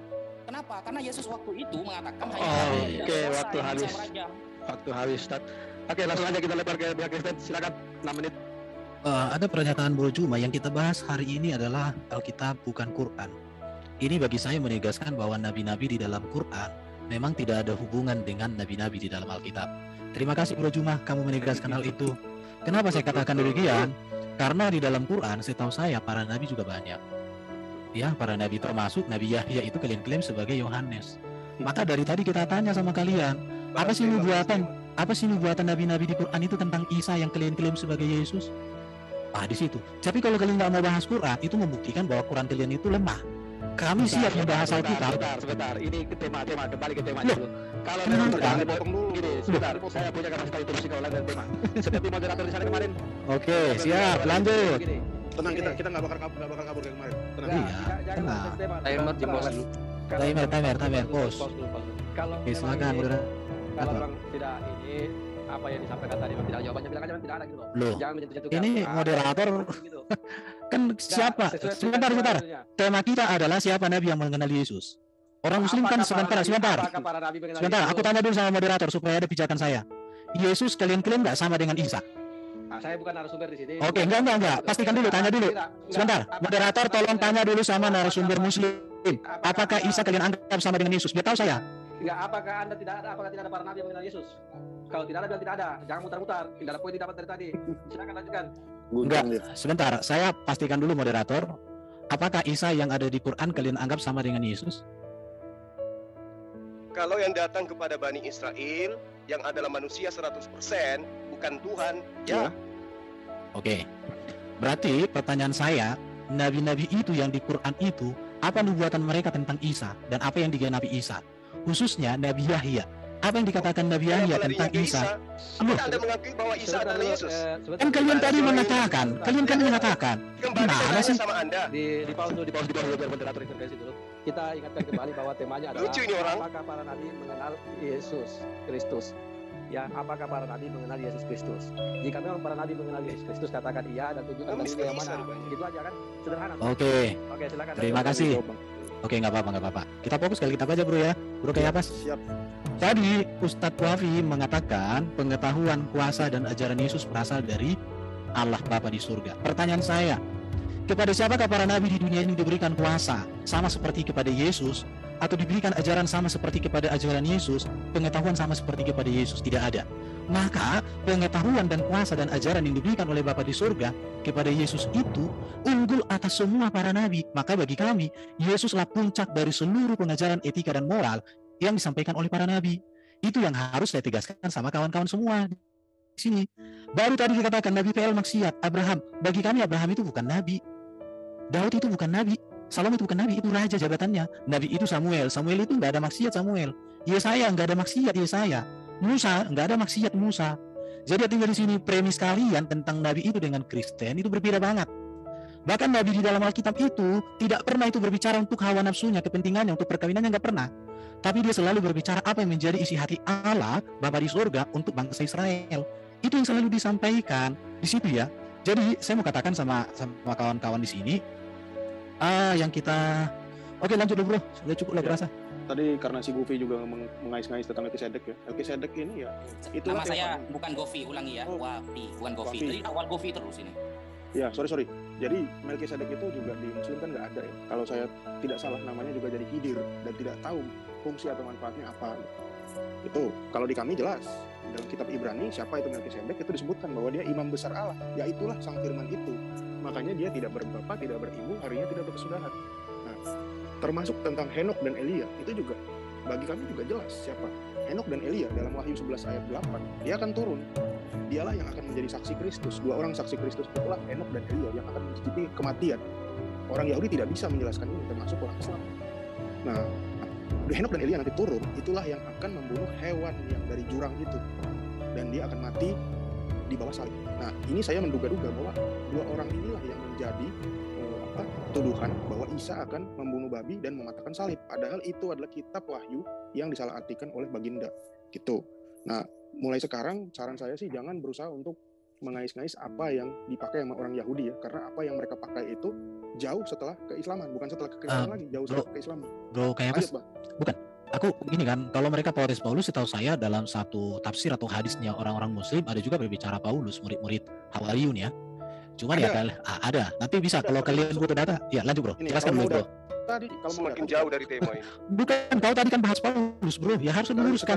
kita penginjilan nih, penginjilan. Iya. Paulus ini juga ditulis dalam sosiolog Islam, cendekiawan Islam yang namanya Ibnu Khaldun ya, halaman 474, bukunya judulnya Mukadimah. Saya tidak mau memakai lagi surat Yasin, tafsir surat Yasin ayat 14, tapi di dalam Mukadimah itu dijelaskan bahwa Paulus itu ketemu dengan Nabi Isa di jalan dan matanya buta. Kalau aku boleh share screen, akan aku share screen. Cuma nanti Iya. akan kalau memang butuh akan Udah lah, udah sebutkan bukunya, halamannya udah. bahkan udah. Paulus dinobatkan oleh orang bernama Dina bahkan di dalam kurung itu tulisannya apa? Tulisannya di situ adalah Ananias, sama seperti apa yang ditulis dalam Alkitab. Nah, saya aneh mengapa tokoh yang besar seperti Ibnu Khaldun, universitasnya ini ada di Bogor. Kalau Universitas Zuma ini belum ada. Nah, artinya apakah berkapasitas mana? Zuma atau Ibnu Khaldun? Ibnu Khaldun aja bisa menuliskan seperti itu. Tapi kalau Zuma pasti bisanya hanya membantah. Gitu Bang Erwin. Oke, jadi saya mau katakan para nabi PL tidak ada yang berjumpa dengan tubuh manusia Yesus. Tapi kalau teofani iya. Yang berjumpa dengan Yesus Nabi itu adalah mulai Nabi Yohanes Pembaptis. Selamat datang di kebenaran. Waktu habis. Oke, silakan narasumber Muslim ya. Kita kembalikan ke tema. Kembalikan aja ke tema alurnya ini biar tidak melebar. Silakan dari Muslim. Ya, baik. Jadi tadi dikatakan Abraham itu bukan nabi, Daud bukan nabi. Padahal di dalam kitabnya sendiri yang diambil dari agama lain itu dikatakan bahwa Abraham itu nabi. Itu tertera di dalam Kejadian 20 ya, bahwa dia adalah seorang nabi. Dia ketika berbicara mengenai istrinya, dikatakan bahwa suaminya dia itu adalah nabi. Yang dimaksud di sini adalah suaminya Sarah. Tapi itu akan semakin jauh dari tema. Tema kita ini ternyata kita buktikan bahwa di dalam kitabnya Bani Israel itu tidak mengenal Yesus. Seperti Yesus ini bagi Bani Israel adalah tokoh fiktif, ya, tidak dikenal oleh Bani Israel. Makanya kemudian kalau kita mencari titik benang merahnya antara pengajaran orang-orang Yahudi dengan Kristen itu nggak nyambung. Kita nggak tahu di mana benang merahnya yang harus kita sambungkan antara ajaran Yahudi dengan Kristen ini. Nah, tadi dikatakan kenapa Al-Quran tidak sambungkan? Oh, nggak bisa begitu. Kami bukan orang yang mengambil kitabnya orang, kemudian dicocok-cocokkan kepada kitab kami. Nggak bisa. Karena kitab kami itu adalah kalamullah, bukan hasil tulisan dari wartawan, lalu kemudian dibuatkan seperti clipping, bukan. Pahami itu, ya. Nah, sekarang berbicara mengenai Yesus.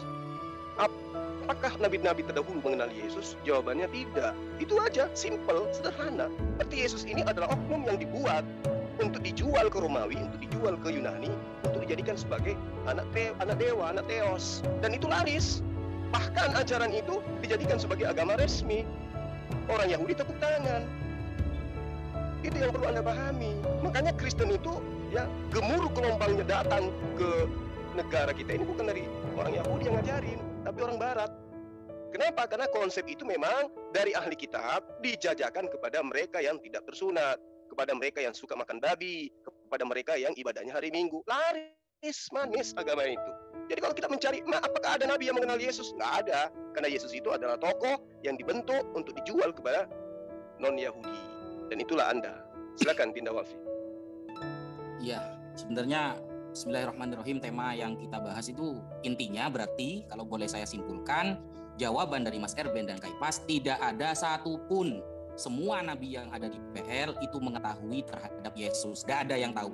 Karena dari tadi lari kemana-mana, sampai lari ke surat Yasin lah, tafsiran surat Yasin, katanya Ibnu Khaldun. Itu kalau saya jawab nanti ditentang lagi itu. Padahal jawabannya itu, wah itu gampang sekali. Saya boleh share screen ya? Izin share screen? Silakan. Adinda Walfi kalau membahas tentang bulus nggak usah, jangan terpancing. Enggak, Mas Umar. Enggak. Ini Mereka saya orang cuma ini harus diajarin ya. Betul. Iya. Nah, di bilangan 31 tadi katanya Musa, ya. Musa itu tidak berbuat dosa sama sekali. Ini Musa ini bertentangan dengan ajaran Yesus ini. Musa ini berperang ini, bahkan mengambil harta rampasan-rampasan dari perempuan-perempuan yang belum pernah bersetubuh dengan laki-laki. Apalagi Musa pernah membunuh. Musa pernah membunuh itu. Moderator ini lari dari tema apa enggak ini moderator? Tidak, karena menanggapi apa yang pernyataan tidak ya? tadi. Iya. Pernyataan tadi ya, mengatakan Musa Bagus, tidak bagus. Ini menunjukkan kalau Musa ada kenal sama Yesus. Kenapa? Ajarannya Musa dan Yesus berbeda. Musa berperang, Yesus kalau ditampar pipi kiri, kasih pipi kanan. Seperti itu. Ajaran yang dibawakan oleh Musa itu berbeda dengan Yesus, menunjukkan Musa ada kenal sama Yesus, meskipun nanti di Matius dia bertemu dengan Yesus, itu tidak ada pengakuan bahwa Musa ini pernah menceritakan Yesus akan jadi Tuhan, tidak ada begitu. Nah, jadi ajaran yang ada di Musa, bahkan Bapa Allah di dalam Imamat 4 ya, itu dalam satu perikop itu kan menjelaskan, dikasih tahu tata cara penghapusan dosa itu, penembus dosa dengan menggunakan domba. Kalau domba harus dengan domba perempuan. Tapi bagaimana ajaran Yesus? Yesus adalah domba anak Allah di Yohanes 1:29. domba anak Allah yang akan menghapus dosa. Ini kan berbeda ajarannya. Cara-caranya berbeda. Masa kita akan mengatakan Yesus itu domba jantan, sedangkan ajaran Bapa Allah yang diimamat itu adalah domba betina. Kan seperti itu. Jadi semua ajaran yang ada pada Bapa Allah yang diberikan kepada Musa itu berbeda dengan ajaran PB yang dibawakan oleh Yesus, baik masalah penghapusan dosa ataupun yang lain. Itu menunjukkan Musa tidak kenal sama Yesus, dan Musa juga memiliki Tuhan sendiri lain. Karena masa Yesus lupa dengan perjanjian dulu dengan Musa, kamu begini, kamu begini, kamu begitu. Nah, ternyata semuanya berbeda. Nah, itu menunjukkan berarti tidak ada, berarti ya. Kesimpulannya ada. Para nabi yang kenal dengan Yesus tidak ada itu. Ya, mungkin seperti itu dulu. Monggo, Bang Zuma dilanjut. Ya, terus kemudian ketika Anda mengatakan Daud bukan nabi, kitab Anda mengatakan Daud itu nabi. Ya, mana yang benar, Anda atau kitab Anda? Ya, harusnya Anda yang menjadi penulis kitab. Jangan Lukas. Karena Lukas mengatakan Daud itu nabi. Gitu loh saudara Cepas. Nanti aja si saudara Erwin ini jadi pengarang kitab. Karena kitab Anda saja dipantau. Kisah para Rasul 2 nomor 30, Daud adalah seorang nabi. Gimana itu? Jauh dari tema. Temanya dong, kembali ke tema dong. Oke, waktu habis. Silakan aja, langsung aja lempar ke pihak Kristen. Saya tidak intervensi. Silakan aja, langsung. Oke, boleh share screen nggak? Bisa di share screen dong, pause. Oke, sebentar. Ya, silakan. Oke. Ini berulang kali juga saya pakai ya di sini. Ibrani 11 ayat 26. Ia menganggap penghinaan karena Kristus sebagai kekayaan yang lebih besar daripada semua harta Mesir. Sebab pandangannya ia arahkan kepada upah. Nah, ini siapa? Ini Musa. Cuma saya dari tadi tidak akan memakai ini karena apa? Kalian pasti bilang, yang nulis Ibrani siapa? Gitu kan.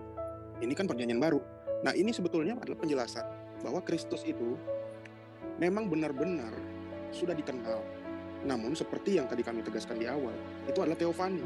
Teofani itu artinya kehadiran Sang Firman itu sebelum ia mengambil kedagingan dari rahim Maria. Itulah dia. Nah, terus sekalian saya menjawab lagi pertanyaan si Ufi. Nah, apakah ajaran menampar itu sama? Ajaran menampar itu menampar dikasih pipi kiri, terus kasih pipi kanan, itu sama dengan ajaran Musa. Nah, ini saya tanya dulu, ulangan ini kok dicabut lagi, bro? Oke, silakan.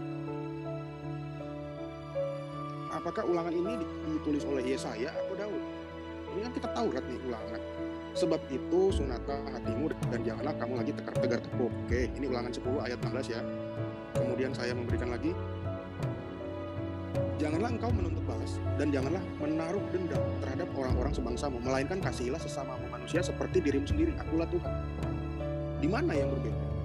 Tadi Musa itu sudah memilih Kristus sebagai suatu keuntungan yang jauh besar daripada kekayaan yang ditawarkan oleh Mesir.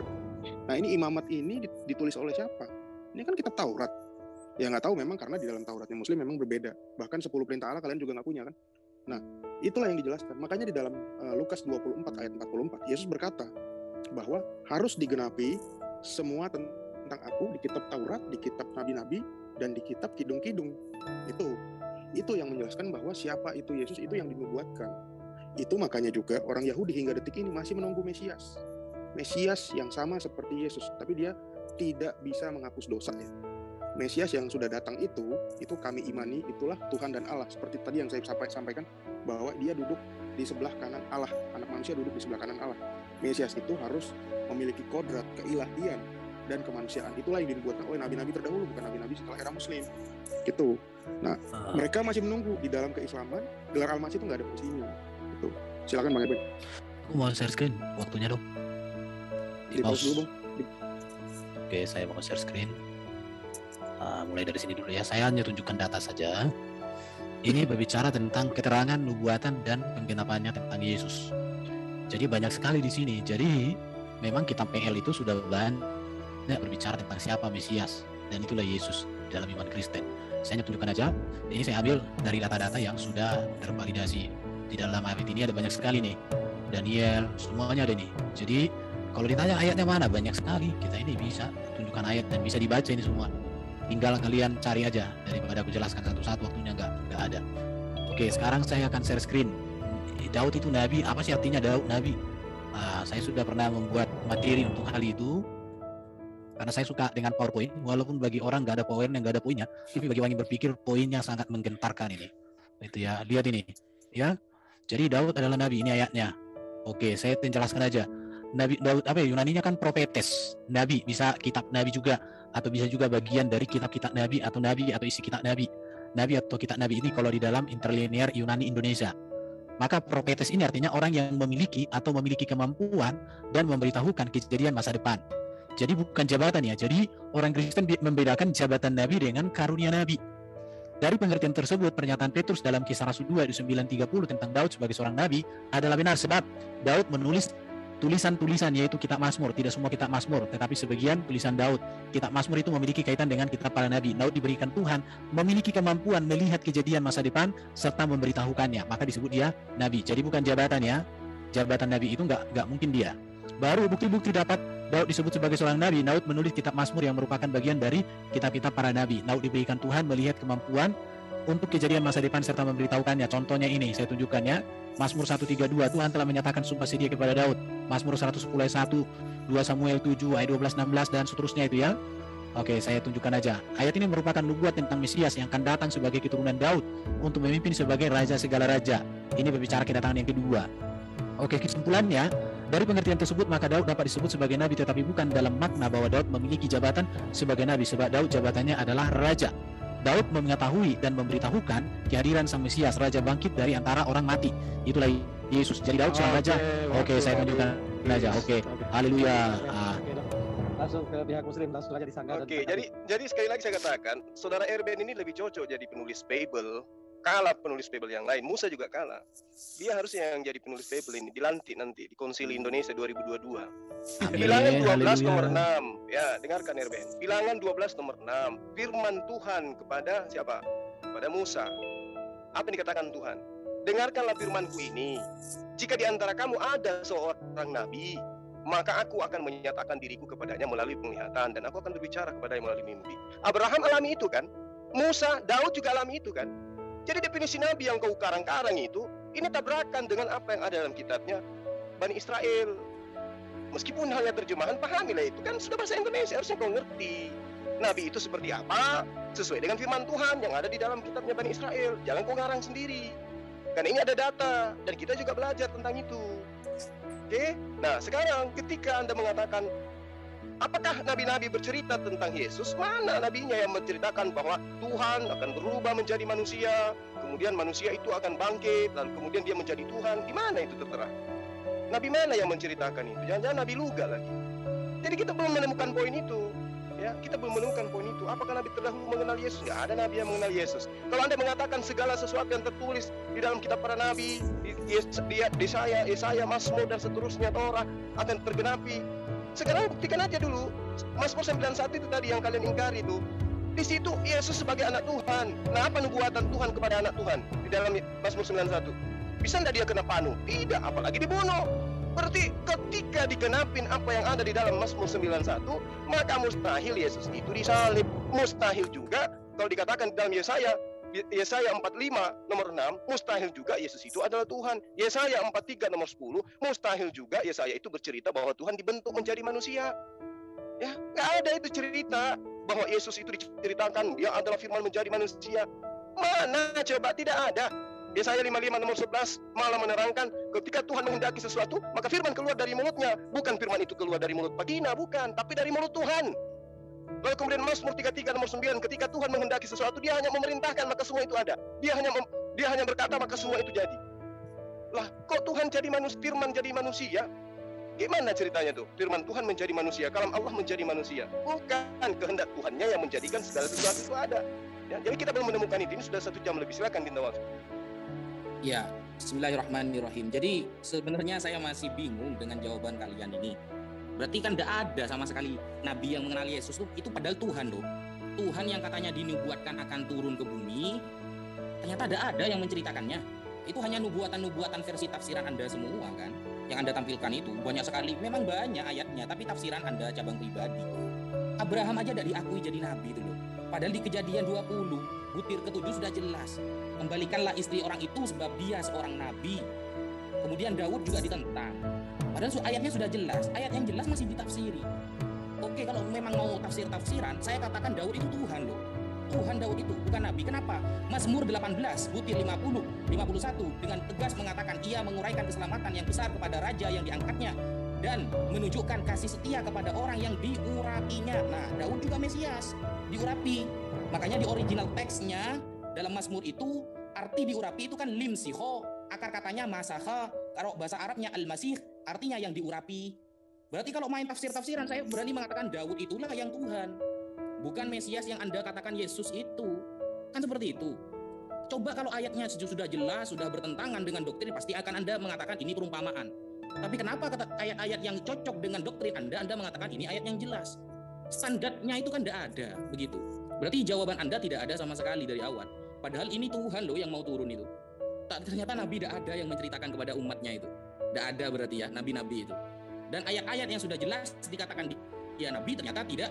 Bukan Daud Nabi, tapi bukan Nabi. Sesuai PowerPoint-nya dibawakan Mas Erben barusan. Itu pemahaman siapa itu Mas Erben? Anda memahami seperti itu, pemahaman siapa itu? Konsili yang keberapa itu? Apa konsili Bali 2 minggu yang kemarin? Tidak kan? Kalau seperti itu, berarti Daud itu adalah Mesias. Karena di original teksnya juga dikatakan Limsiho.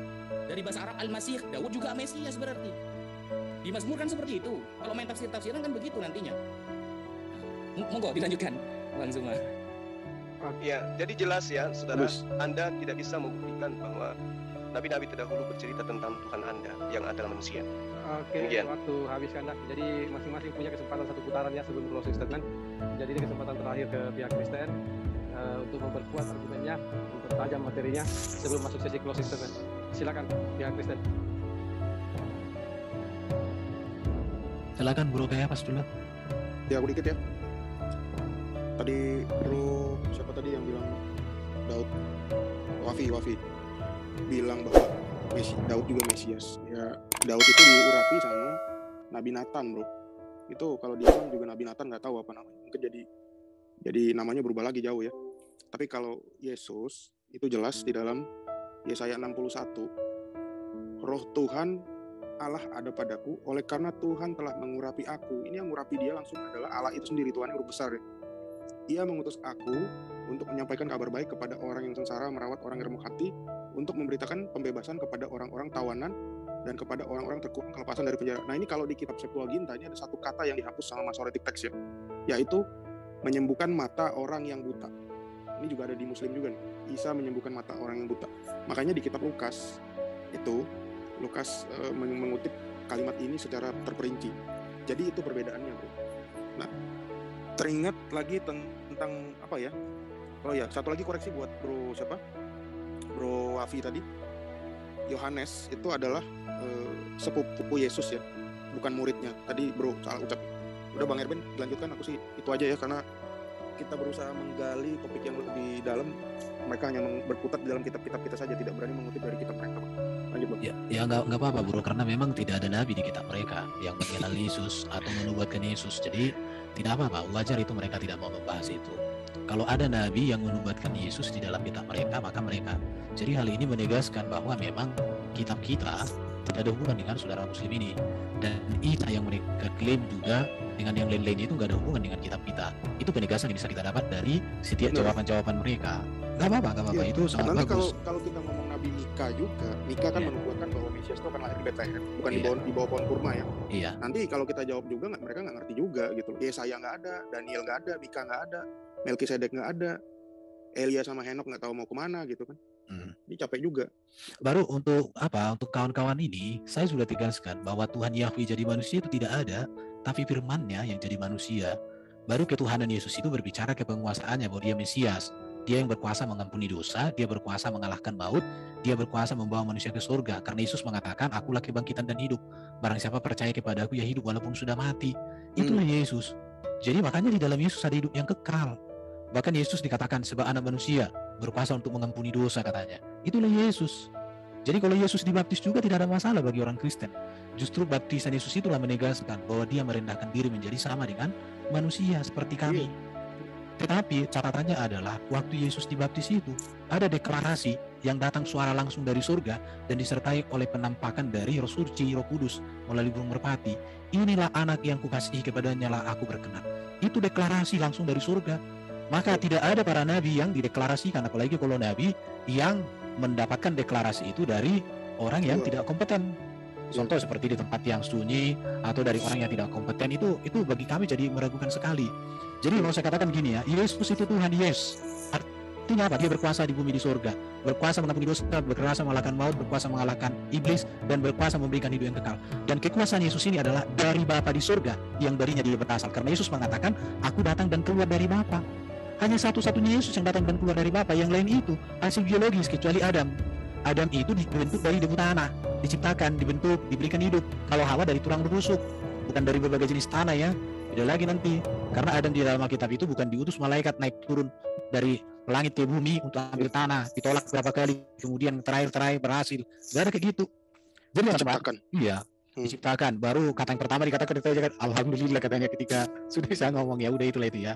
Jadi teman-teman muslim, jangan lagi ragu kalian untuk mengakui bahwa Yesus itu adalah juru selamat yang datang dari surga, yang sudah ditetapkan Allah bahwa di dalam dia, melalui dialah seluruh perkenanan Allah untuk mengampuni, menebus, menyelamatkan nyata. Tidak ada kami mengatakan bahwa Yesus Bapa itu sendiri, nggak ada. Firman-Nya Bapa itu sendiri, maka dia katakan ilahi.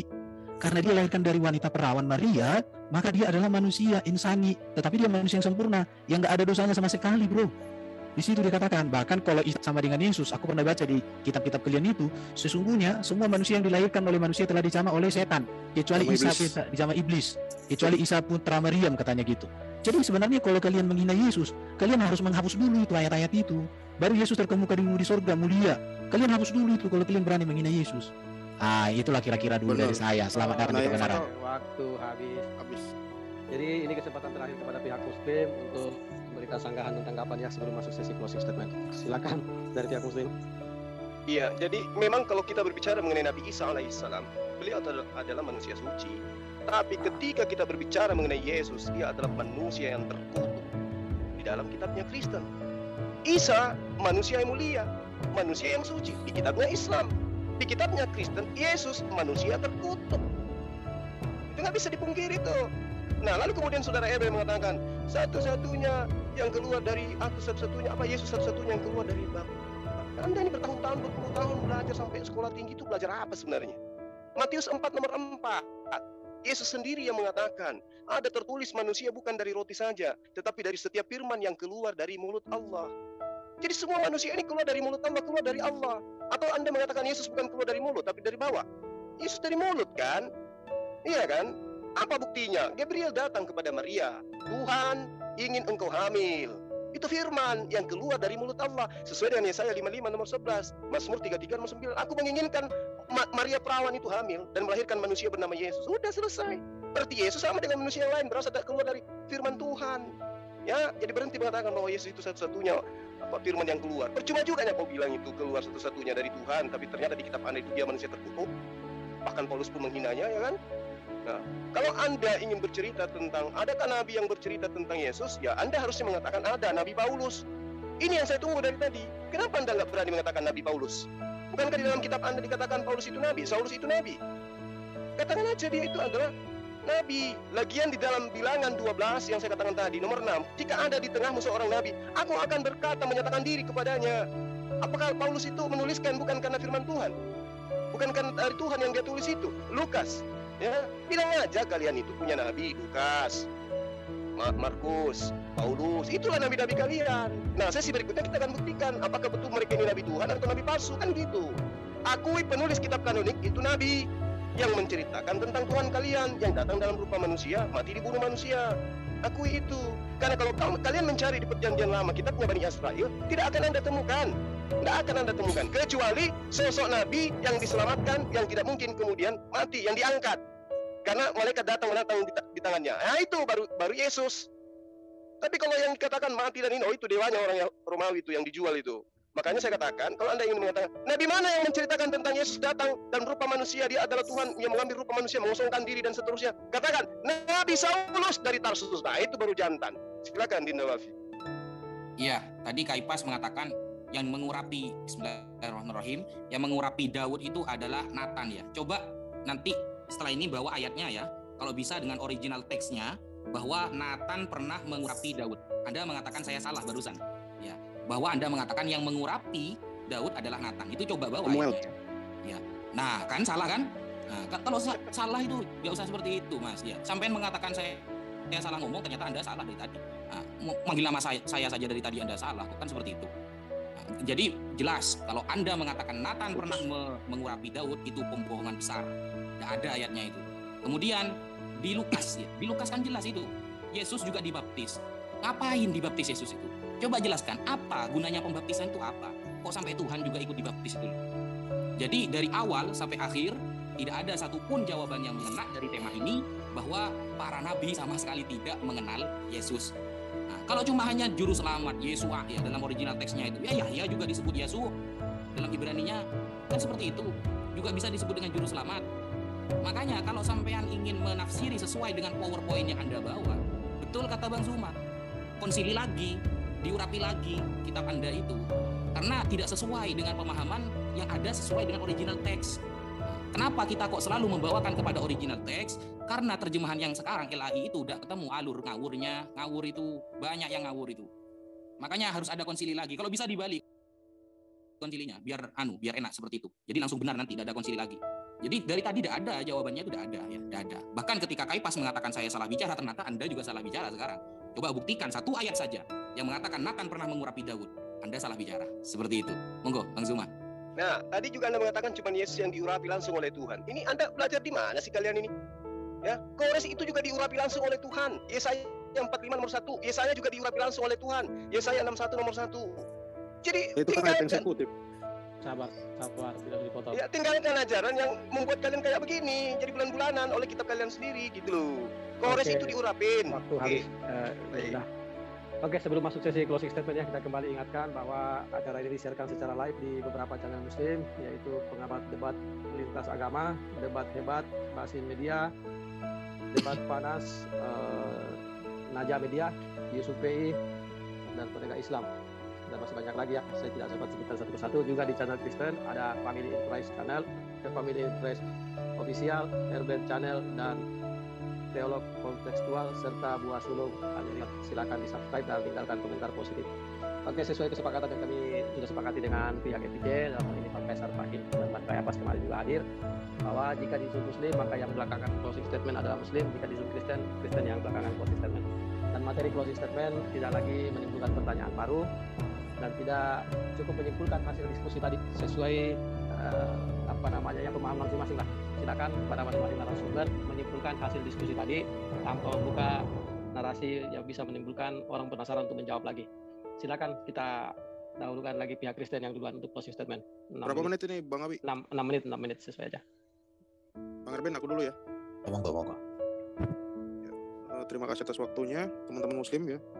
Saya akan memaparkan sedikit kesimpulan bahwa dari diskusi ini sama seperti diskusi kemarin yang saya merupakan narasumber, kami tidak menemukan juga bahwa dari narasumber muslim bisa membantah. Justru yang dikorek-korek adalah kitab kami, kitab yang kami pakai dan ditafsirkan seenak perut saja, dan bukan malah dari kitab rekan-rekan muslim sendiri. Artinya memang dari kenabian ini dan Yesus itu dari literatur muslim itu tidak dapat dibantah secara pasti ya. Tuh. Terus saya mau membahas sedikit. Tadi pertanyaan yang belum dijawab adalah Yesus dibaptis ya, karena Yesus adalah orang Yahudi. Yahudi itu ada tradisi mikveh ya, atau pembasuhan di dalam kitab Imamat itu, di mana orang-orang supaya dibersihkan sebelum beribadah. Baptis mikveh itu berbeda dengan baptis yang merupakan baptis itu adalah sekali untuk seumur hidup. Kalau mikveh itu adalah setiap kali mau beribadah mereka akan melakukan mikveh.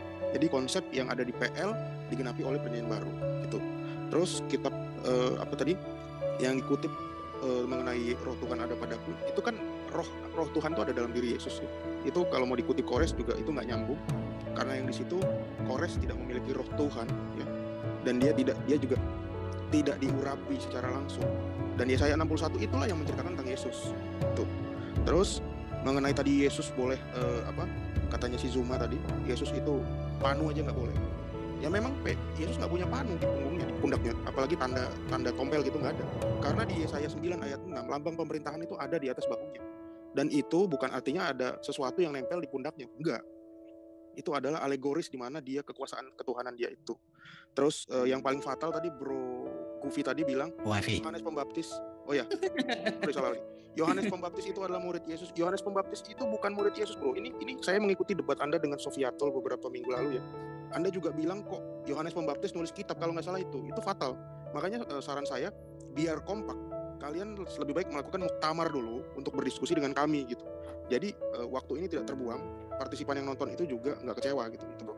Silakan Bang Erben, terima kasih atas waktunya. Oke, jadi saya juga mau luruskan yang dibilang. Yesus memang mati seperti cara mati orang terkutuk. Tetapi yang ia harus diketahui adalah bahwa Yesus mati bukan karena dosanya.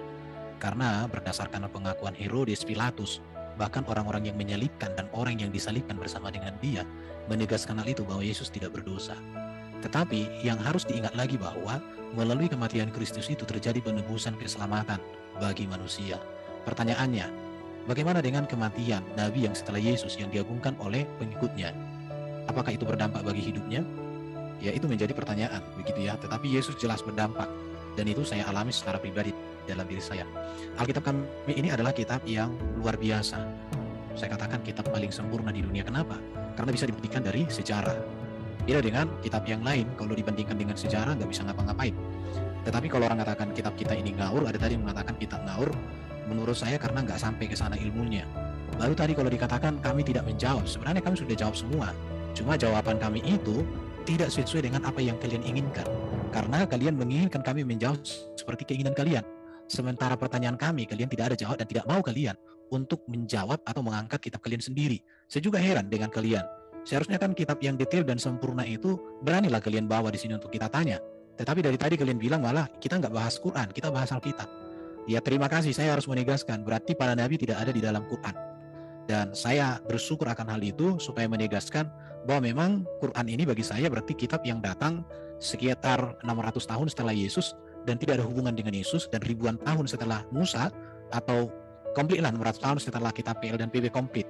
Dan saya menghargai bahwa ini kitab berasal dari Allah yang baru, Nabi yang baru, malaikat yang baru, dengan ajaran yang baru. Dan mulai hari ini kalian gak usah hubung-hubungkan lagi kitab Quran dengan kitab kami. Biarlah Quran berdiri sendiri, tetapi kalau mau berdiri dengan hadis ya silahkan ya. Tetapi dengan hadis pun nanti dengan tafsir dan semuanya urusan kalian lah itu ya. Dan yang terakhir saya mau katakan, tidak ada lagi yang layak menjadi teladan dibanding Yesus dalam sejarah dunia ini.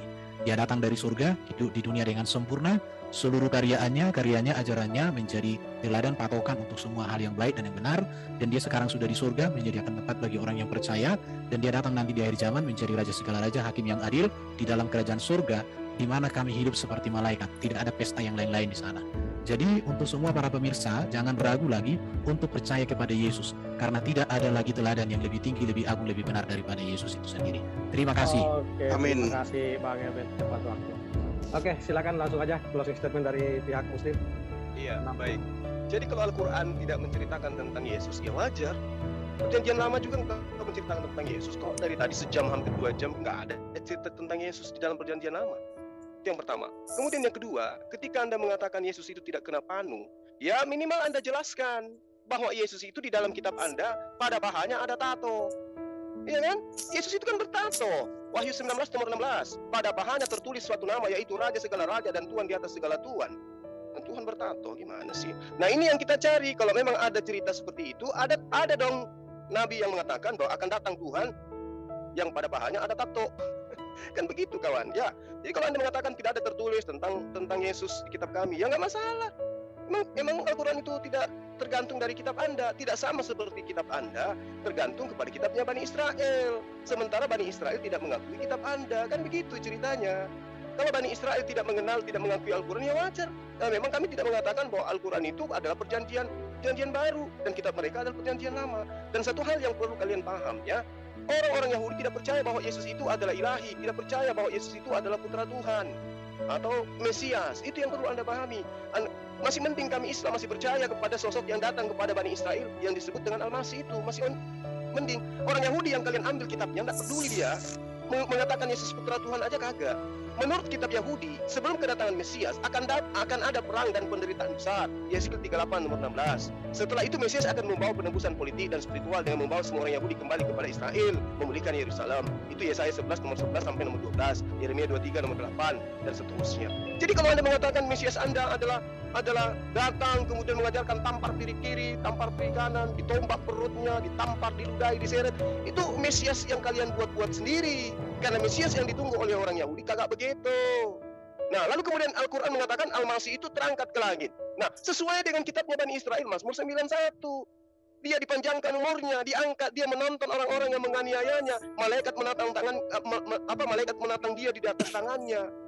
Itu sesuai dengan Al-Quran. Lalu kemudian Al-Quran mengatakan orang-orang itu berselisih paham tentang Nabi Isa. Terbukti di Kisah Para Rasul 29 nomor 15, ya. Di situ diterangkan bahwa Paulus dan orang-orang Yahudi bertentangan tentang seseorang yang bernama Yesus. Ada yang mengatakan masih hidup, ada yang mengatakan masih sudah mati.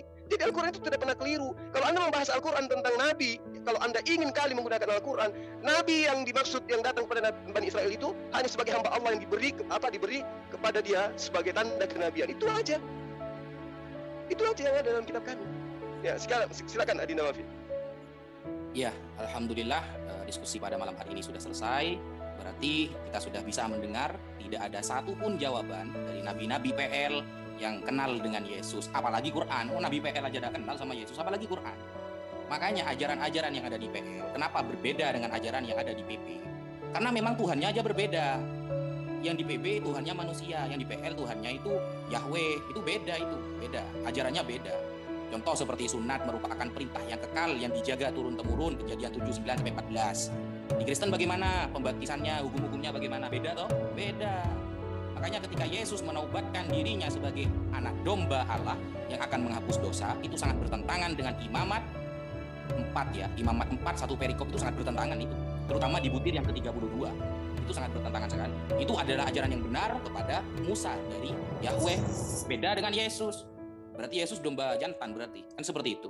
Jadi ketika ajaran-ajaran itu sudah berbeda, lalu kalau kita menanyakan kepada orang-orang Bani Israel atau orang Yahudi yang memiliki kitab tersebut dan ahli-ahli kitab tersebut, kita lihat di Sefaria, para rabi-rabi, para pembesar-pembesar penafsirnya itu, gak ada satupun yang setuju dengan PB itu.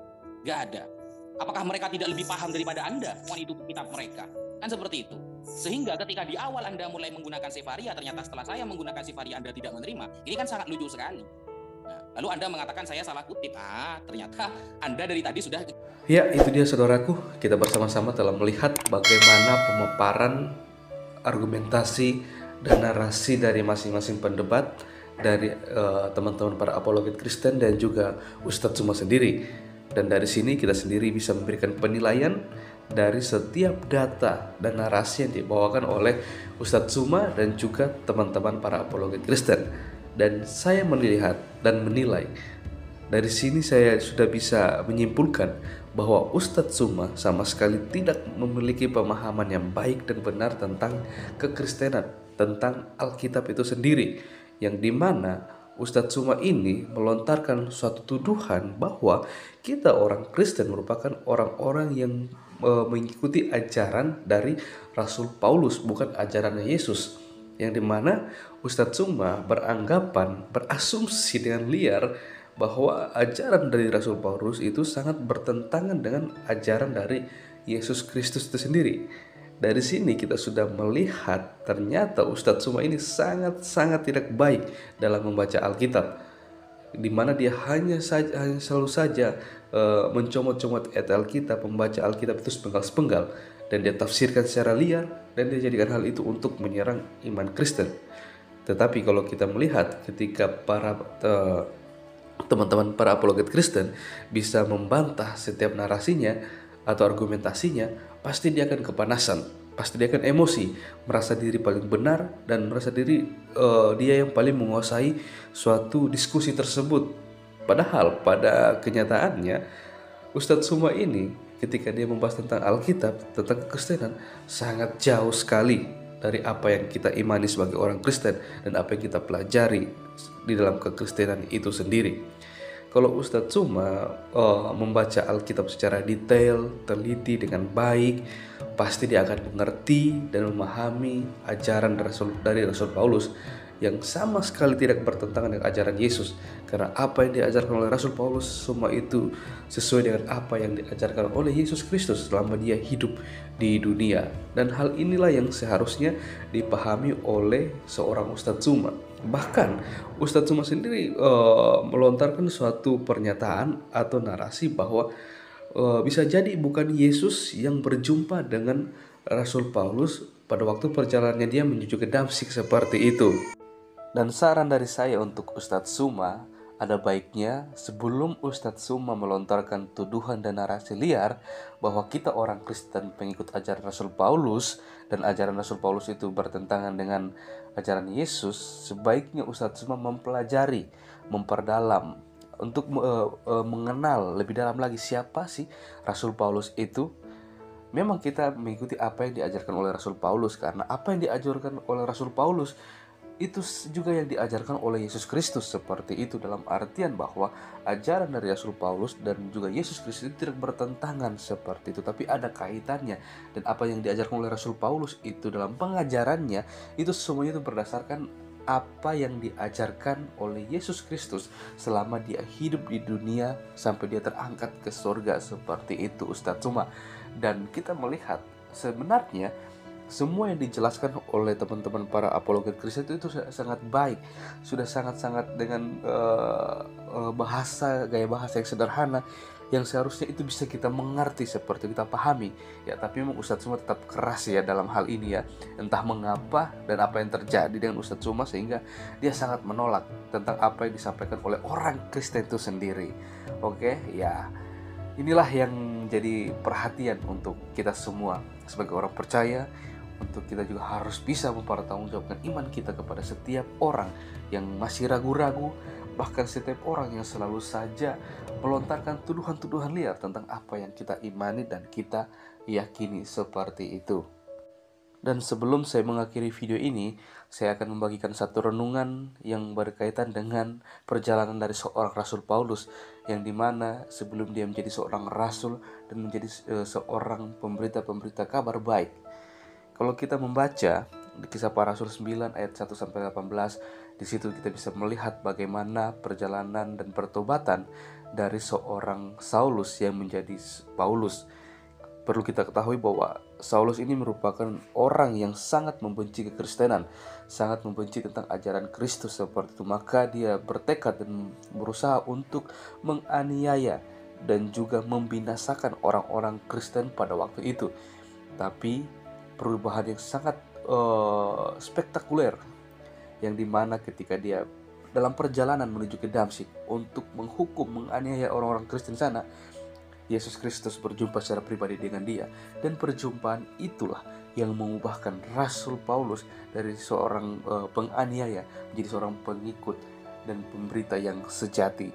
Dan hal inilah yang membuat kita sebagai orang percaya melihat bagaimana ketika Rasul Paulus mengalami perjumpaan pribadi, perubahan itu ada dalam kehidupannya. Begitu juga kita sebagai orang percaya, ketika kita mengalami perjumpaan pribadi dengan Yesus, kita juga akan mengalami perubahan yang sangat luar biasa dalam kehidupan kita.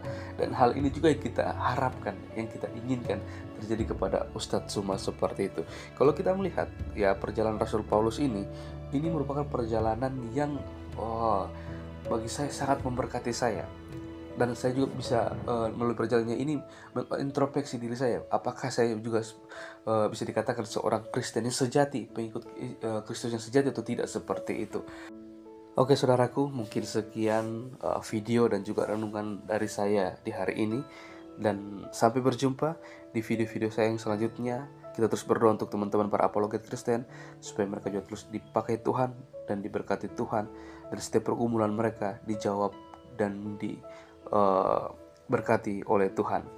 Sampai bertemu, Tuhan Yesus memberkati.